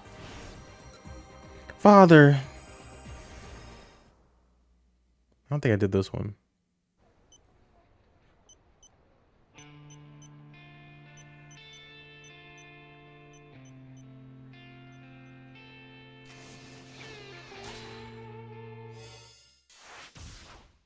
Yeah, there you go. Father! Take a look at this. Huh? Osawa could never have anticipated what he saw on the LCD screen. It was an email from Hitomi. Stifling an exclamation, he scanned the contents of the message. There's a man following me. He has a gun and I think he's trying to kill me. I'm safe for the moment, so try not to worry. The kidnapper warned me, told me not to contact my family or the police. Please keep this email a secret. But didn't Hitomi give the kidnapper the ransom? Osawa said. What could anyone want with her now? Tanaka shook his head, uncertain. He wouldn't know any better than I would, I suppose. Did the police know about this? And if so, why haven't they said anything? He felt himself start to tremble as he searched for answers in Tanaka's silent gaze. Do you think this could be related to that other thing? It's gonna be added in about 30 seconds. I doubt it. If it were, why would they get after her, Tommy? I suppose you're right, but Osama was shaking outright now. Tanaka laid a hand on his shoulder. First, just calm down, and let's think about what we know about the kidnapper. His composure helped Osawa keep himself under control. Nice toilet POV. They've taken Maria, the vice director continued quietly, along with a ransom of 50 million yen, and now they're after Hitomi. His gaze sharpened. Sir, do you think this could be someone who holds a personal grudge against you? A grudge? Osawa considered. He couldn't think of anyone who would have a reason to attack him. He'd been too caught up in virus research since his time in school to have formed any hostile rivalries. He didn't have any enemies that he knew of. Maybe someone's jealous that I became head of a laboratory, he suggested doubtfully. Never seen before, toilet POV. He had held his position for years at this point. Why would that spur someone into kidnapping his daughter now? Has anything happened recently? Tanaka asked. Anything strange since you got back from overseas? Since I got back? Osawa's heart skipped a beat, then started pumping faster. The first thing that came to mind was the solicitation he'd gotten from the American laboratory. If he accepted... yeah, it's a great life. You just sit there with the water, looking all murky and shit. Nothing bad would ever happen to you. Ever. If he accepted the offer, it would put Okoshi Pharmaceutical in quite a bind. Possibly enough to warrant someone holding a grudge over it. But the only other person who knew about the potential transfer right now was his wife. No, Osawa said. Nothing. Not that I can think of. He couldn't bring himself to discuss the transfer with Tanaka. He felt a surge of guilt for contemplating leaving his trusted assistant behind. If he did make the move to America, he planned to recommend that Tanaka replace him as department director. Still, he didn't expect that to make up for his abandonment. Alright, I'll see what information I can find then, Tanaka said. The kidnapper had forbidden any contact with either family or the police, but Tanaka was outside of that circle and he knew how to handle himself with discretion. I'm sorry to have to put this on you, Osawa said, and thank you. For now, let's see if we can get Hitomi to exchange some more emails. An uncomfortable thought suddenly occurred to Osawa. He blurted it out without thinking. Why do you have my daughter's contact information on your phone? Tanaka gave him a worried look. Sir, I promise I can explain once all this is over. And with that, he stepped out of the bathroom. So weird.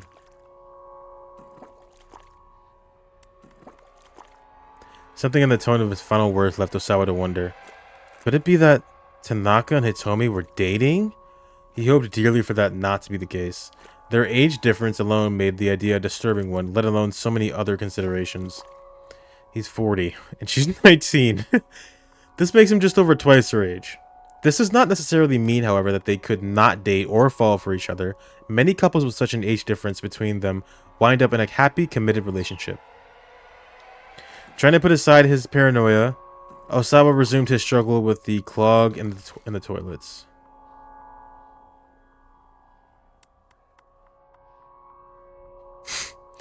On the very rare occasion, they can be caused by someone taking a dump that happens to be that big that it gets stuck in the pipe.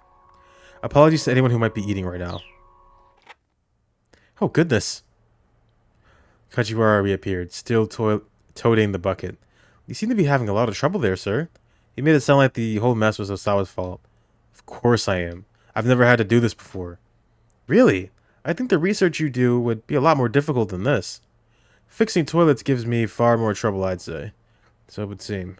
Kajiwara stood watching as if Osawa's efforts made an interesting show. I don't know the first thing about viruses, sir, but I don't find unclogging toilets to be that difficult. Oh yeah? Osawa snapped. Then how about you fix the damn thing? Kajiwara really was a world-class pro at pissing people off.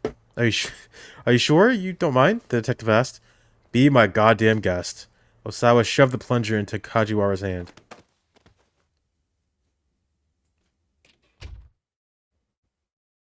Leaving the detective to handle the toilet, Osawa marched back to his study.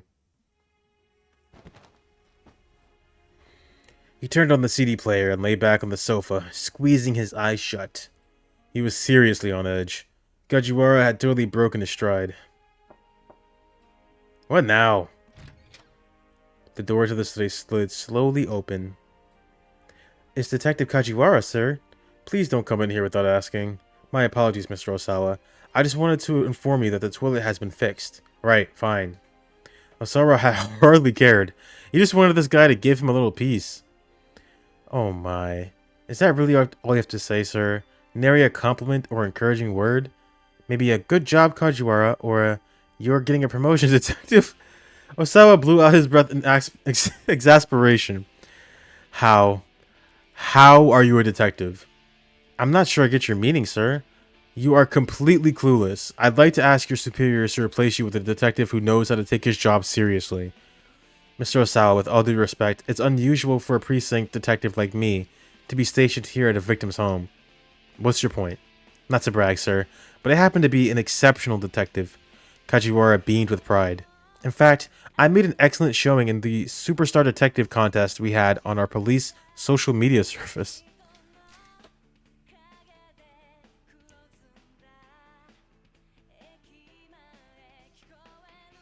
Okay. For a moment, Osawa thought the bolt of incredulous anger that shot through him was the onset of a stroke. How could a single person be so utterly infuriating?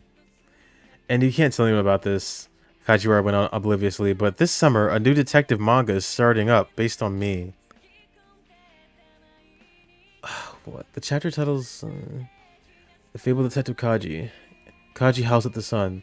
Kaji rides the rails. Kaji at daybreak. Detective Kajak. Kaji, Queen of the Street. Look out, Kaji. Kaji on the edge.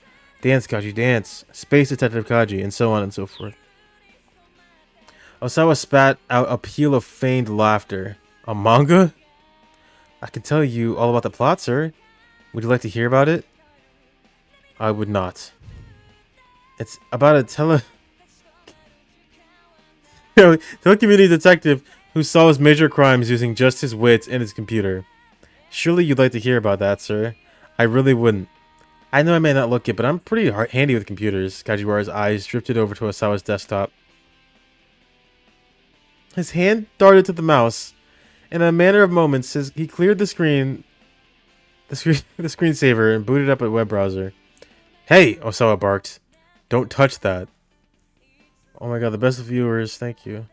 But he was too late to stop the detective.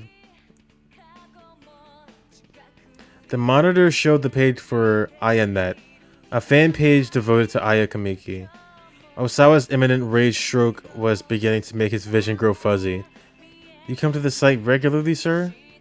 Regularly? Oh, well, I'm not sure Osawa trailed off.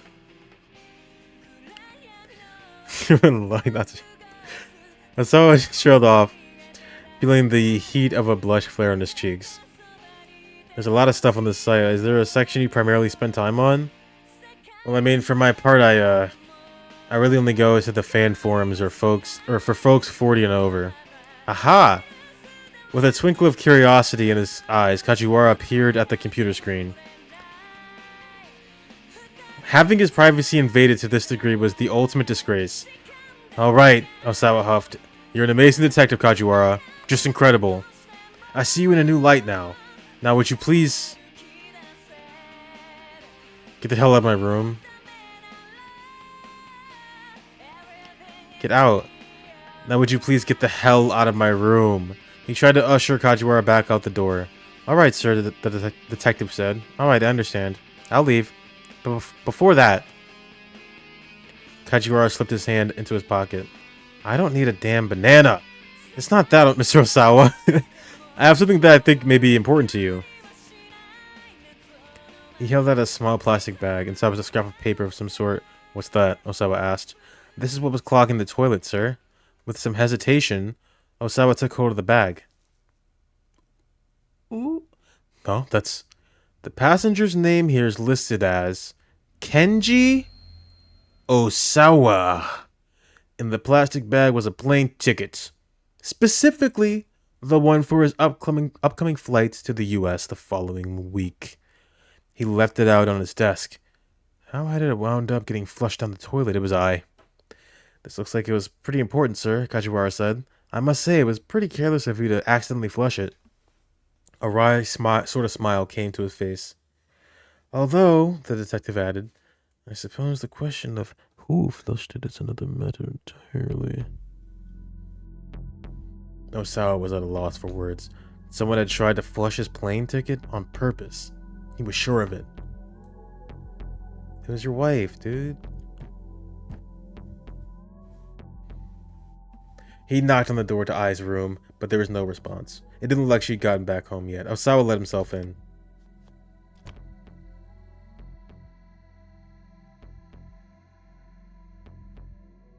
The stinging scent of her perfume pervaded the room, which was decorated all in white. Clothes were strewn all about, as if to put her slovenliness on display. She'd been like this ever since they'd gotten married, and Osawa had long since stopped caring. It must have been I who tried to flush the ticket. He knew she didn't want him going to America, but still, couldn't she have found a better way to get rid of it? Thanks to her, he'd been stuck hunched over the damn toilet, fighting with the plunger. Osawa sat down on the bed amidst the brand-name clothing. Then he spotted something odd down by his feet. A lighter. It was a gold cigarette lighter. Just when had I picked up smoking? Osawa picked up the lighter and set it on the shelf next to the bed. He started out of the room, but stopped as he noticed a scrapbook on the bookshelf. The rest of the shelf was filled with fashion magazines, so the scrapbook definitely drew his eye. 65,162 players. Right now. Yeah! What are you talking about? The book was filled with articles and write-ups about the results of Osawa's research and the company's various achievements. Flipping through the pages took him on a trip down memory lane. There was even an old company memo welcoming Tanaka on board as his new vice director. There was a photo of Osawa shaking Tanaka's hand at the party celebrating his new position. It was a little peculiar to think that she had bothered to keep something so trivial. A series of magazine articles was nestled between the pages further into the book. These hadn't been clipped out for inclusion in the scrapbook itself. Osawa glanced through them. Laundering Okoshi Pharmaceutical arranges marriages of political convenience. It was a self-indulgent piece from some rag called 4-Star Jet. That's Minorikawa's lighter. My bad, disregard. Where are the other? What do you mean? Are they not there?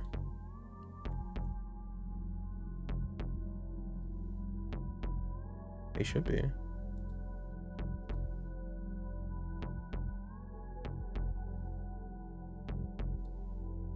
Oh, do you mean the Yukari one that I had before? I took that one down, but I can bring it back. The old ones. I can bring those back. They're still there, I just took them out. I thought I would have more new ones ready, but I didn't have them ready at the time.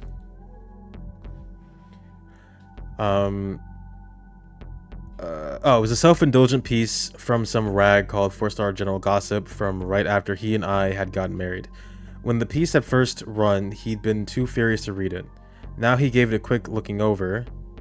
It was pretty much exactly what he'd expected. It talked about how one of the corporate directors had sacrificed. What does that mean? Oh. His own daughter in order to keep one of his researchers on board. Referring, of course, to Makino offering Osawa's Ai's hand in marriage. Rumors abound of marital strife between the newlyweds. The article went on to talk about how Ai had been dating another man, Minorikawa. Right? Is that what this is insinuating? Before she and Osawa got married. The whole thing was a bunch of puerile rubbish. Any marriage involved some kind of calculated self-interest after all. Whatever the reasons for their union, nothing changed the fact that I was now his wife. With a faint sigh, Osawa put the scrapbook back on the shelf. Feeling disconsolate? Yeah, disconsolate. He returned to his study and began flipping through his CD rack. His eyes scanned for Aya Kamiki's album, For Tomorrow, Forevermore. A lot of her more experimental numbers were on that album. Given how discombobulated he felt right now, this was what he needed to hear. Again, Osawa reflected on how there'd been a time when he didn't care about music at all. He'd simply purchased copies of the most popular CD of the moment as birthday presents for his two girls, and that had just happened to be an album by Aya Kamiki. Hitomi was thrilled by the gift, but Maria hadn't seemed terribly fond of it. The next day, she tossed her copy back on her father's desk. Figuring that throwing it away would be a waste, Osawa had stuck the CD into his computer to give it a listen. He was immediately bombarded by an intense beat, bolstered by bold, uplifting vocals. Aya Kamiki wrote her own lyrics, which did a fine job of conveying the emotions of a teenage girl. Osawa could hardly believe it. After listening to just one track, he was well and truly hooked. Before the day was out, he had purchased her entire discography. Huh? He muttered. For Tomorrow should have been in the CD rack, but there's no sign of it. Where the heck is it? Why isn't it here? For a moment he wondered if he was going crazy, and then he remembered. It was at the lab. He'd wanted something to listen to on break at work, so he brought the album there. Damn it! Damn it! Damn it! Not being able to listen to it made him want to hear it all the more. It wasn't like he could just go out and buy another copy, right? Bro, open Spotify. That's what I gotta do. He'd just have to borrow the copy he'd given to Hitomi all those years ago. Unable to contain his need to hear that music, he went into Hitomi's room. There he quickly rummaged through the CD rack beside his daughter's bed. Part of him felt like he was being a little sneak thief. According to the email Tanaka had shown him, someone was trying to kill Hitomi. Under the circumstances, he knew that what he was doing was ridiculous, and yet he still couldn't resist the impulse to find this CD. But his efforts were to no avail. There were no Aya Kamiki CDs in the rack at all. They got Wolfgang, though. She got Mozart. Osawa pulled out every CD on the rack, but they were all classical music. He slumped back in disappointment. It had to be somewhere here in her room. Osawa jumped at the sound of his cell and fumbled to get it out of his pocket. Makino's name was displayed on the LCD screen. I'm out front. That was all Makino said before hanging up. Hurriedly, Osawa began tidying up the CD rack. As he worked, he thought about what he was going to say to Makino. To think that someone had violated corporate policy to such unethical ends, it sullied his research. Osawa wasn't about to let anyone get away with it. And yet he was about to leave Hitomi's room. A sudden uncertainty gripped him. He hesitated. Did he have any right to condemn Makino for running trials in secret? Yes? His hand began to sweat as it gripped the doorknob. No, he didn't. How could he? His hands were dirty in all this, too. Oh my god, we need to keep this a secret, just between us. It'll be fine, we've already cleared animal testing.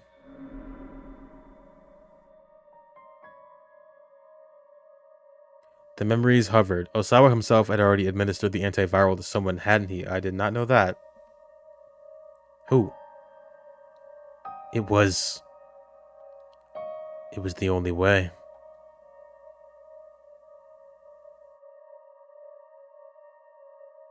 Muttering to nobody in particular, Osawa trudged toward the front door of his house.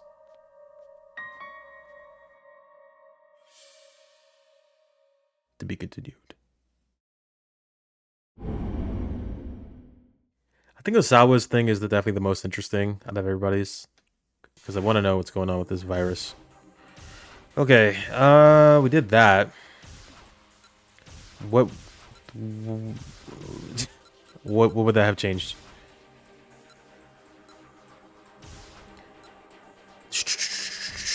The jump here. This is a jump to Minorikawa. That's over here. I don't think this matters. Don't think that matters either. Our next problem is we need to get that guy, Toyama, or Toyara, whatever the fuck his name is. We gotta get him away from the scene. Because he's fucking everything up. I think Achi's done. Osawa's done. And then Tama needs her burning Gahema. We don't know where it is. Let me see. I don't think this changed this thing, but I can try.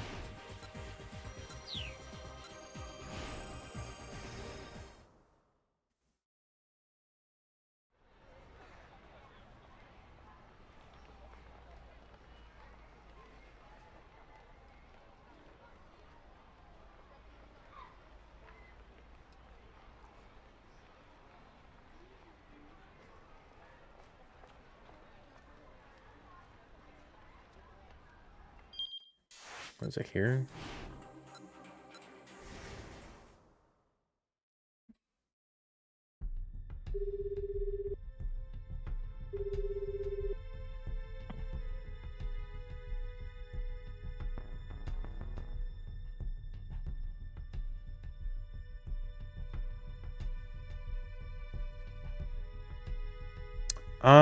It's mostly photos. There were in the beginning.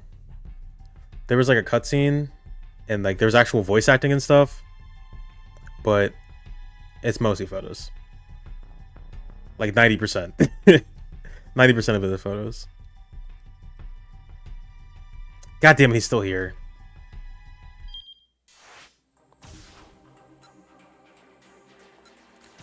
They're very funny. They're very comical. I don't know what this was. What was this?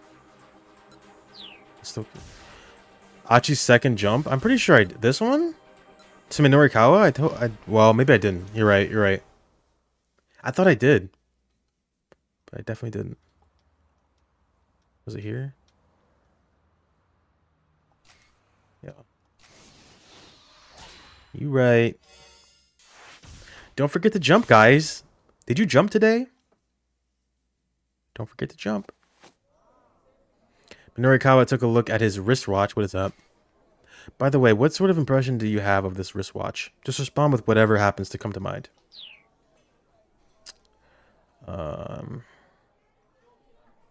Watch. Limited edition. It's like fine, I guess. Gritted his teeth. Damn, is it that late already? I forgot to shift today. Needed to head for the sales demo. The surveillance camera article wasn't done, but he just had to leave it where it was for now. As he was slipping his laptop back into his bag, his cell phone rang. He looked at the screen and saw Chiaki's name listed as the incoming caller. Was she done with her interviews? Hurriedly, he picked up. Chiaki, how's it going? Several wet sniffles came through the receiver. Hey, are you crying? It's no use. Chiaki's voice was, indeed, punctuated by sobs. People won't stop to talk no matter how hard I try. Oh, come on. This again. Really? I can't do it. Don't worry about paying me. Just please let me go home. Minorikawa was already operating on a too tight schedule. He didn't have time to worry about Chiaki on top of it all. Look, just slow down and take a breath. Try and keep at it a little longer. He should have seen this coming. When he first called her shyness was practically pathological. But if he cut her loose now, all this frustration would be for nothing. But I can't do it, Chiaki whined again. Please, just forget you ever called me. She hung up before Minorikawa could get another word in. He tried calling her back, but she didn't pick up. Damn it, Chiaki. Don't you dare bail on me. Leaving money for his coffee on the table, Minorikawa jumped up and bolted from the cafe. The plaza outside Shibuya Station was crowded as ever. Minorikawa looked around, but there was no sign of Chiaki. She bailed. Minorikawa dropped to his knees in despair. Ah! His last hope had up and left. There was no one else he could even ask. Damn it! Alright then, fine, I'll do it myself! He dragged himself back to his feet. All right, listen up, he shouted at the passing crowd. I'm doing street interviews here, starting now. You guys, shut up and help me. I mean, don't shut up, but help me.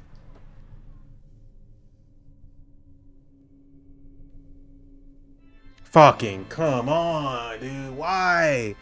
He wound up blowing way too much time just to get 2 pages worth of content, leaving himself unable to finish the other articles. In the end, the issue of 4-star general gossip never made it to the newsstands, and Heaven Publishing went down for the count.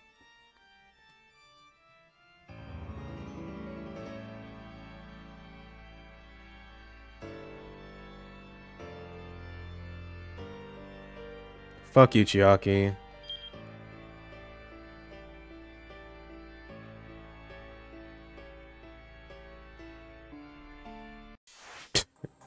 Oh, God. Where was it? Here? No, it was like all the way back. 1210. Oh my God. How does she make a living? What, the girl? Yeah, you gonna go hit her up? What's she even doing? She's like poking at the ground. She can't be involved with this, can she? Sasayama flashed him a skeptical look. Let your preconceptions get the better of you. Or don't let your preconceptions get the better of you. Could get you killed. Fixed notations one has about something before the facts are known. Can be a hindrance to thinking freely. I know that, but still, she doesn't come across as involved to me. Kano knew better than to judge people based on appearance, but he was still convinced the girl wasn't part of this gang. She just struck him as far too, well, inept, really. Alright, I'll go look into the girl, Sasayama said. You keep following the attached case. Kano nodded and hurried after the man. The man's black dog made him stand out and cry at the insect. I think that's is the same.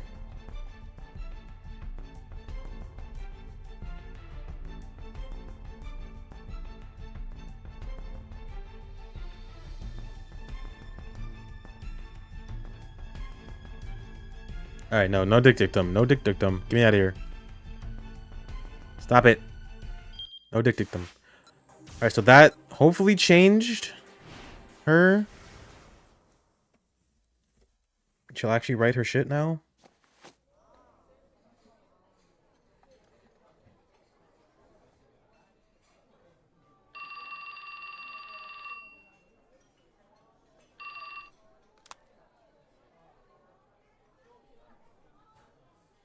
Hmm?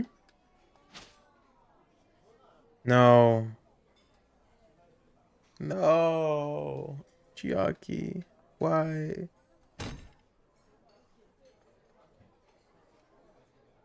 Dick dictionary. Oh, that's the same.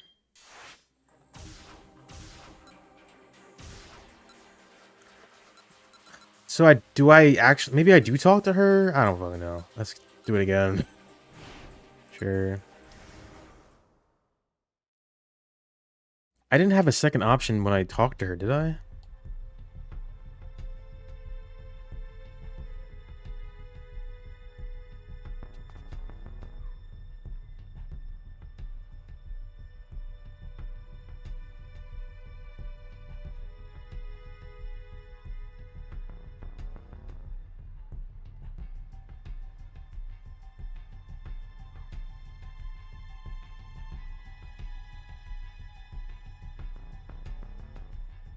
Just take it, just take it.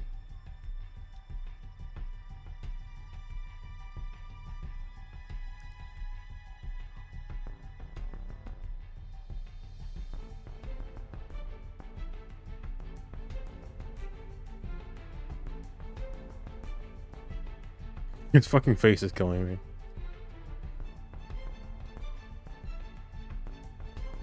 Please, take the survey.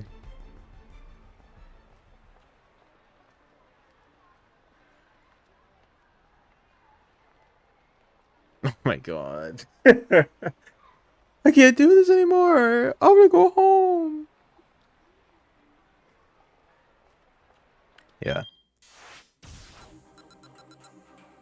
No, wait. Maybe it did change it, because now... What? Hold on. Maybe it did change it.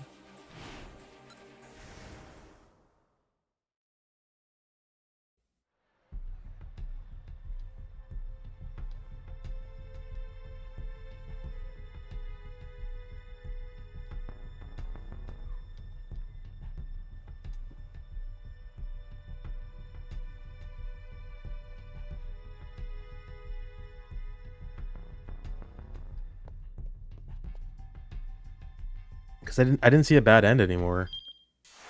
I just kept going. Yeah, let's just keep, I guess, ride it out and see what happens. It seems like it's going in the same direction, though.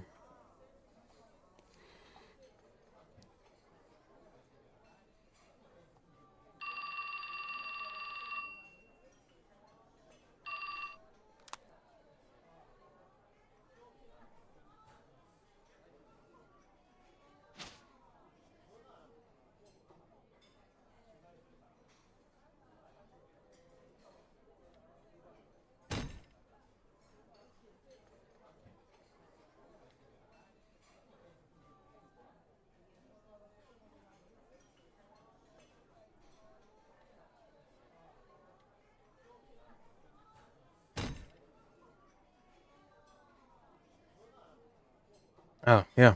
Just stay where you are until I get there, okay? Got that? Whatever you do, just don't move. There we go. Street interviews were tougher than they looked. Not many random passerby were willing to stop and do it back and forth.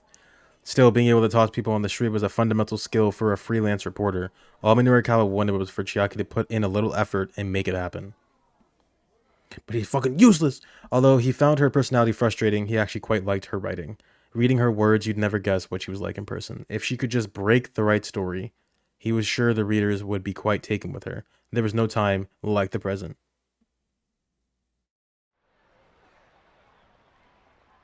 The plaza outside Shibuya Station was crowded as ever. When Arakawa looked around and soon spotted Chiaki.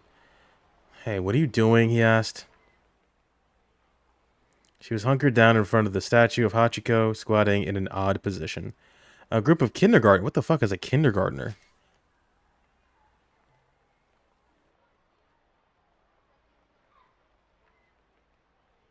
The Kinder Partners. Peering at her with sadness in their eyes like she was a stray dog or something. What's this all about? Minoru asked. This is how I end up when I lose all my self-confidence. I just want to hide. Oh, for crying out loud. Get up, will you? I don't wanna. Stop crying. Jackie sniffled and wiped at her eyes. Let me ask you this. When Arakawa stared down at her. What was it that made you want to be a freelance writer? Well, I guess because I wanted to try my hand at writing. A dangling bit of mucus bobbed in and out of Chiaki's left nostril as she spoke. Okay, Minoru followed, and why's that? Well, I'm too embarrassed to say. Chiaki hid her face in her hands. Got that snot nose. Okay, never mind that then. Right now, you have a task that's been handed to you. You can't just say you can't do it. Minoru tried to keep his tone calm. No magazine in the world is going to let a novice writer... almost died. No magazine in the world is going to let a novice writer just write about whatever they want. You have to prove yourself first. Get your fundamentals down. I already know all that. Minoru took the notebook from Chiaki's hands. Hey, she squeaked. Wait. You've only talked to one person so far? There sure wasn't going to be a story in that. Yeah. Well, not a person, exactly. Wait, what's this here? Tama? A cat? No, I mean, yes, there was a person in a cat costume. We're gonna jump. Oh! We just jumped. What should I do? Where could the truck that took the burning Gehenna possibly have gone? I'm standing there racking my brain when I hear a voice call out from behind me. Sumimasen. Are you, happy with your life right now? I turned to see a woman holding a notebook. Huh? I mean, just, sorry, do you mind if I ask you a couple questions? I do not have the time for this right now. I'm more than a little busy. No, I understand if you can't. She's giving me this intensive stare. I can't tell if she's trying to be intimidating or if she's actually afraid of me. Something about her is definitely off. Way too jittery and suspicious for my liking. Whatever she wants, I'd rather not get involved. I'm actually pretty busy, I say. Oh, I mean, just real quick. It'd be a huge help. Please. But, please. Please. She bows so many times, she looks like one of those drinking birds. A toy bird that functions by means of a simple heat engine mechanism, causing it to continually dip its head into liquid and then rise back up, sometimes falsely claimed to be a type of perpetual motion device. Once it come in sight in offices the world over. Alright, we gotta interview her, right? Or give her the interview. I can't help but feel bad for this poor girl. I guess I can give her at least a few moments of my time. Alright, but please make it quick. Oh! Thank you. Thank you so much. She goes back into drinking bird mode. So what was the question? Oh, right. So, are you, happy with your life right now? Well, right now, as you can see, I am a cat.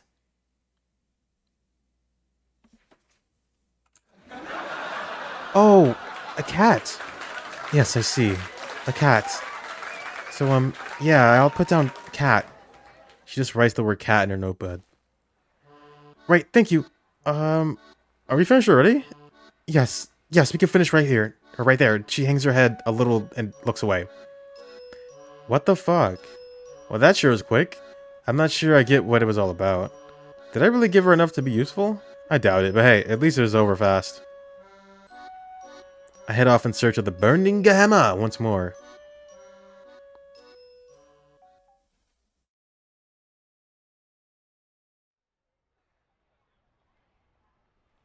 No matter where I wander, though, I don't spot the truck anywhere. Now there's only 15 minutes before the demo's supposed to start. I better make my way back to the venue. Maybe Chidi had better luck in her search. The answer is no. She fucking ate a bunch of food. Back at the break room, I'm met by Mr. Yanagi, who positively radiates despair. Did you find it? I'm sorry. I tried. Yanagi's shoulders slump further at my response. Have you heard from Chiri? I ask. No, nothing yet. I guess she's our last hope. All of a sudden, Mr. Yanagi holds up a pendant. The situation's rough. I'd like you to wear this. It's a miracle stone like the one I saw back in the storeroom earlier. This ought to kick up your luck a notch. Now I see that Yanagi is wearing another miracle stone around his own neck, using one bit of sham merchandise to help find another. Nice. This is the pinnacle of pitiful. That's what this is. Hurry up, put it on, before the luck runs out. Mr. Yanagi's eyes are all bloodshot. Something tells me that refusing his request wouldn't be wise right now. After a moment's hesitation, I take hold of the pendant. The stone is blue and glittery. Is that Shiri? Mr. Yanagi squeaks. He whips out his phone. No, sorry, he mutters after listening for a moment. I think you have the wrong number. Guess it isn't Shiri after all. Okay. And yet he stays on the line. Huh? Really? His tone suddenly does a complete 180. Yes, please. Arigatou gozaimasu. As soon as he hangs up, Yanagi strikes a victory pose. It's a miracle! Burning Amber is back, baby! Huh? The recycling guy realized his mix-up and returned the boxes to the loading dock. Oh, for real? You girls did great, thank you! From the bottom of my heart. I've never seen someone come so close to literally jumping for joy. Yeah, this dude's goofy as all. I'm going to prep the demo room. Kama, you go bring the burning Gehenna inside. With that, Mr. Yanagi practically flies out of the room. No way, I murmur to myself. This thing didn't actually work, did it? I examine the miracle stone more closely. It just looks like some kind of toy jewelry. I wish that I actually get paid my 20,000 yen. Hey, it's worth a shot. With the miracle stone still clutched in my hand, I hurry out to the loading dock.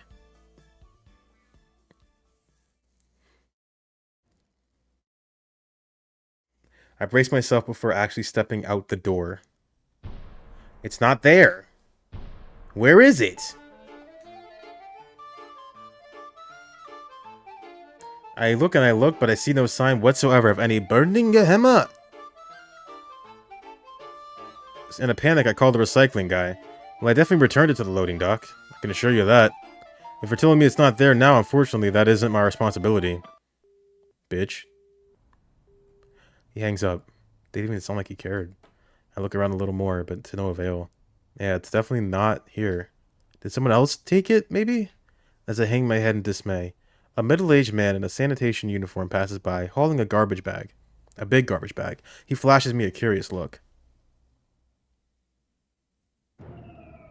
What do we do, Tama? Mr. Yanagi freaks out when he hears the burning Gehenna is missing. Please, you gotta give me something. I'm not really sure, sir. Now my boss is an even bigger wreck than he was before. This job is toast. Any money I was going to get paid is going up in smoke. Just like all my hopes and dreams at this point. I guess maybe we could try selling the Anagachis or something? It's not much of a suggestion, but it's all I've got. Mr. Yanagi looks at me intently. Wait, what did you just say? Huh? What did you just say? Or something? No, before that. I guess maybe we could try selling the Anagachis? I can almost see the, the wheels turning in his head as a smile slowly creeps back onto his face. What the fuck was that? That's it. Stop, that's freaking me out. That's it. That's it! I'm certain I can see an actual gleam in his eyes. Right then, I guess that's our only real option.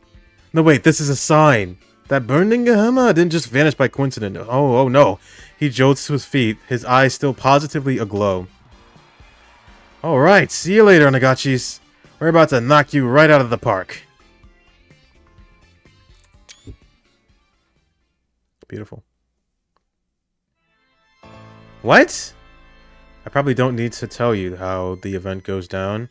We don't manage to sell even a single Anagachi. Turns out, hey, people are actually really creeped out by eels. And our customers have no problem letting us know that, very impolitely I might add, as they storm away in a huff. But Chitty said she liked eel salted, broiled, and sushi.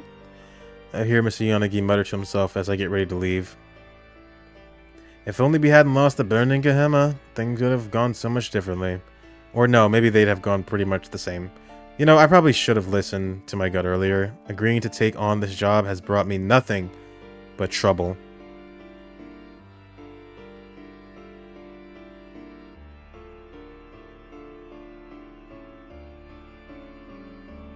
And I got you.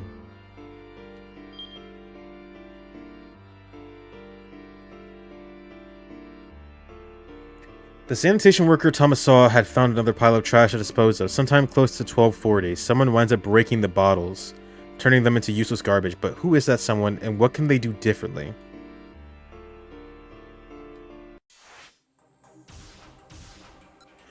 If you're gonna say Achi, no way. What?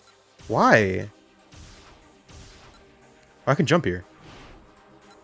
Let's finish this up first.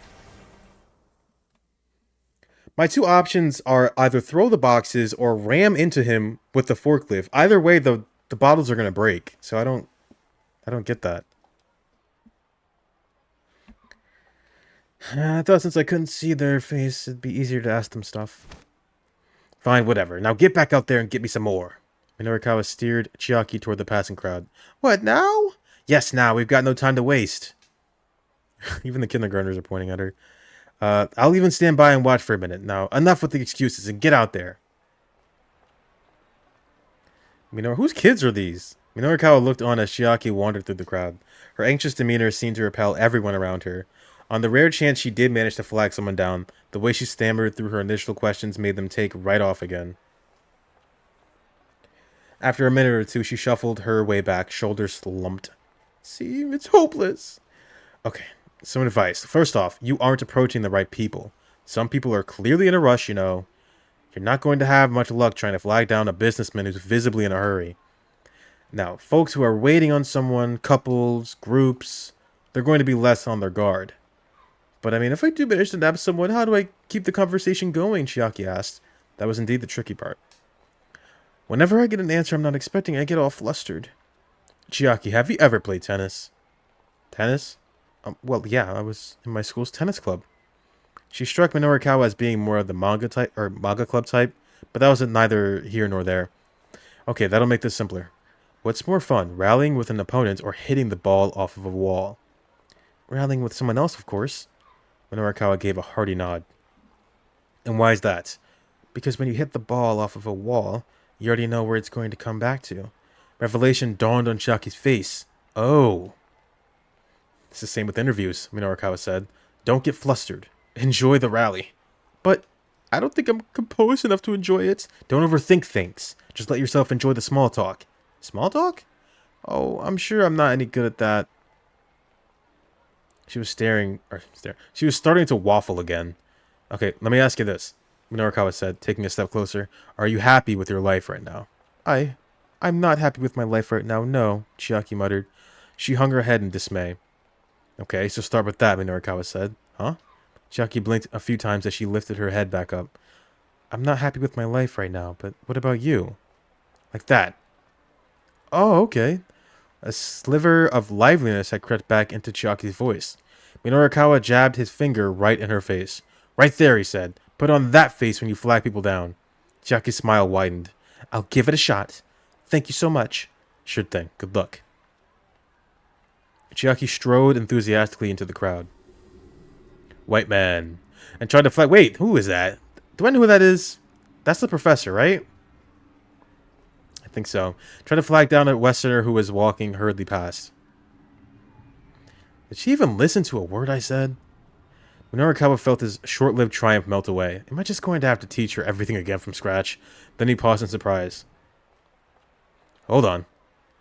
Okay, good. Whoa. Chiaki had snatched the man by the arm in an attempt to get him to stop. To Minorikawa's amazement, the gambit worked. Before long, it looked like the two were engaged in some kind of animated conversation. Maybe she would get an interview out of this guy after all. Heck, the look on her face was actually somewhat confident. Sometimes people could surprise you once you got past their surface issues. Now Minorikawa could head to the Bundingahema sales demo with a little more peace of mind. Speaking of which... Crap, what time is it? In a panic, Minorikawa checked his wristwatch. What is it? Think about this wristwatch. That will tell you how you think about the opposite sex and whatnot. What? What does that mean? The demo was set to start in less than 5 minutes. Uh-oh. He really was cutting it close. Beautiful. Minorikawa sprinted through the intersection, heading for center guy.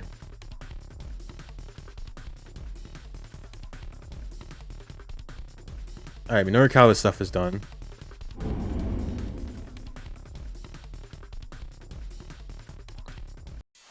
So we have two big, gigantic... Oh, never mind. I think this is solved. Let's go. The detective said he hurried to catch the guy. He was walking around trying to catch him. He still followed him MO. And he says, yeah, I guess so. How things turn out. He was careful to take his eyes off the markers they walked. And you were right. She's no part of this. And one of the street ladies evangelist. Oh, wait. That's new. Sorry. How'd things go with the girl?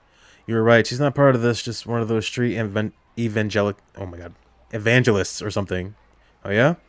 Yeah, she kept asking me, but are you really happy with your life? Wait me out. I bailed out of there quick. So, Sasayama, I'm thinking the attached case is going to hand... Okay, this is the same. Here the mark, scan the plaza. I take one side, you take the other. Kind of suggested. Sasayama's eyes went wide. Say, what now? That way we apprehend both perps involved with the handoff. Sasayama didn't reply. Look, HQ isn't thinking about the hostage's safety, Kano said. But that needs to take priority here. Sasayama's face took on a rare solemnity. Disobeying a direct order is not something to do lightly. Then after a moment he added, but I'm on board. I'm sick of all this bullshit. That's the Sasayama I know, Kano replied with a chuckle. Sasayama gave him a silent thumbs up.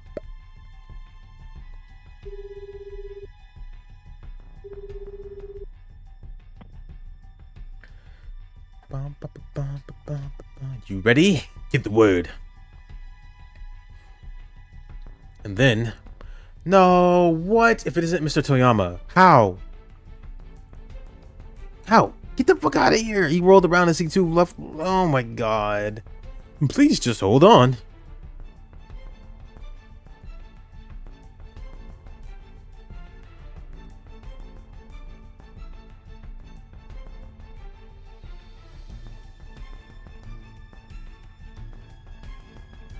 I'm not sure. It's some kind of argument.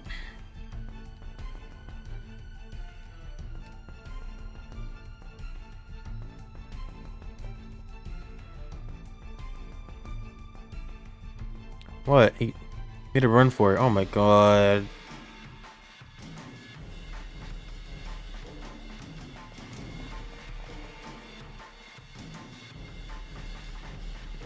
What am I to do? What am I to do? I've tried my best. I've tried my absolute best here.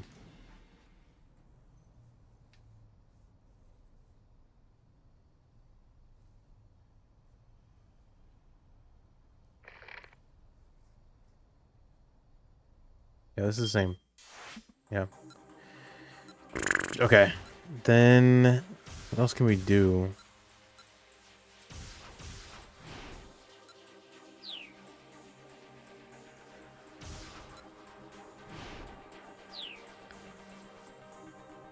$12.45.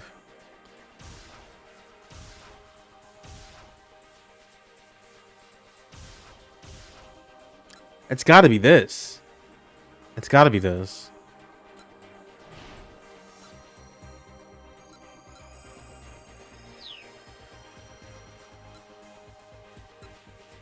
But I have to, like, I don't know. I have to either throw the box or run into him with the boxes, and either way they're gonna break. That's what I'm not getting. That's the burning a hammer. Can't throw the boxes.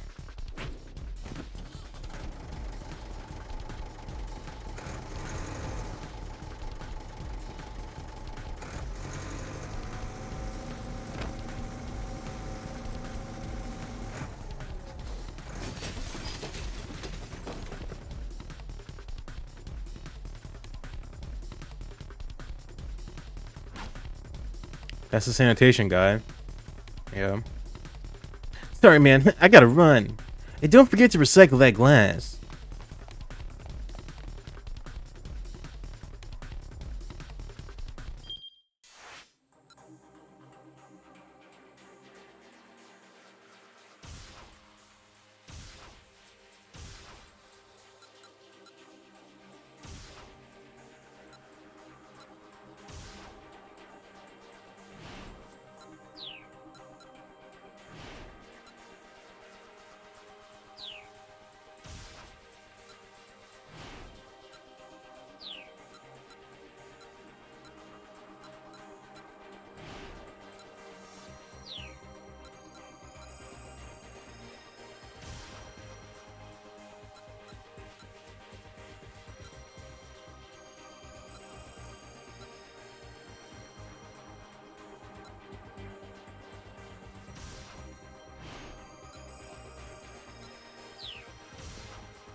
There were a lot of branching points here.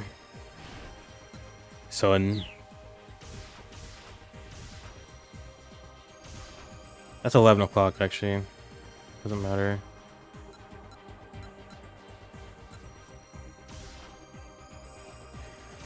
I'm gonna, I guess, start with this.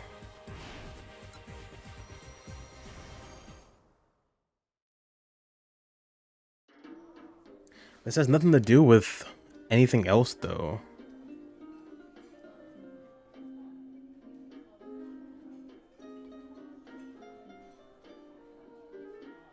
I don't care for making a scene, the older man was saying. I'm not leaving until I see you cut ties with that boy, do you understand? I understand that you're never happy unless you get your way. You're acting like a stupid fucking child. Don't you talk back to me. You don't understand your own situation. You're letting your emotions cloud your judgment without putting any thought into your future. No, Dad, you're the one who doesn't understand. The father-daughter argument was getting more and more heated. Dad was clearly furious. Minorikawa shifted closer, curious to see what might happen next. Then he saw the daughter's face and gasped out loud. Oh, hey, I know you. Wait, you're on TV, right? The father scowled up at him.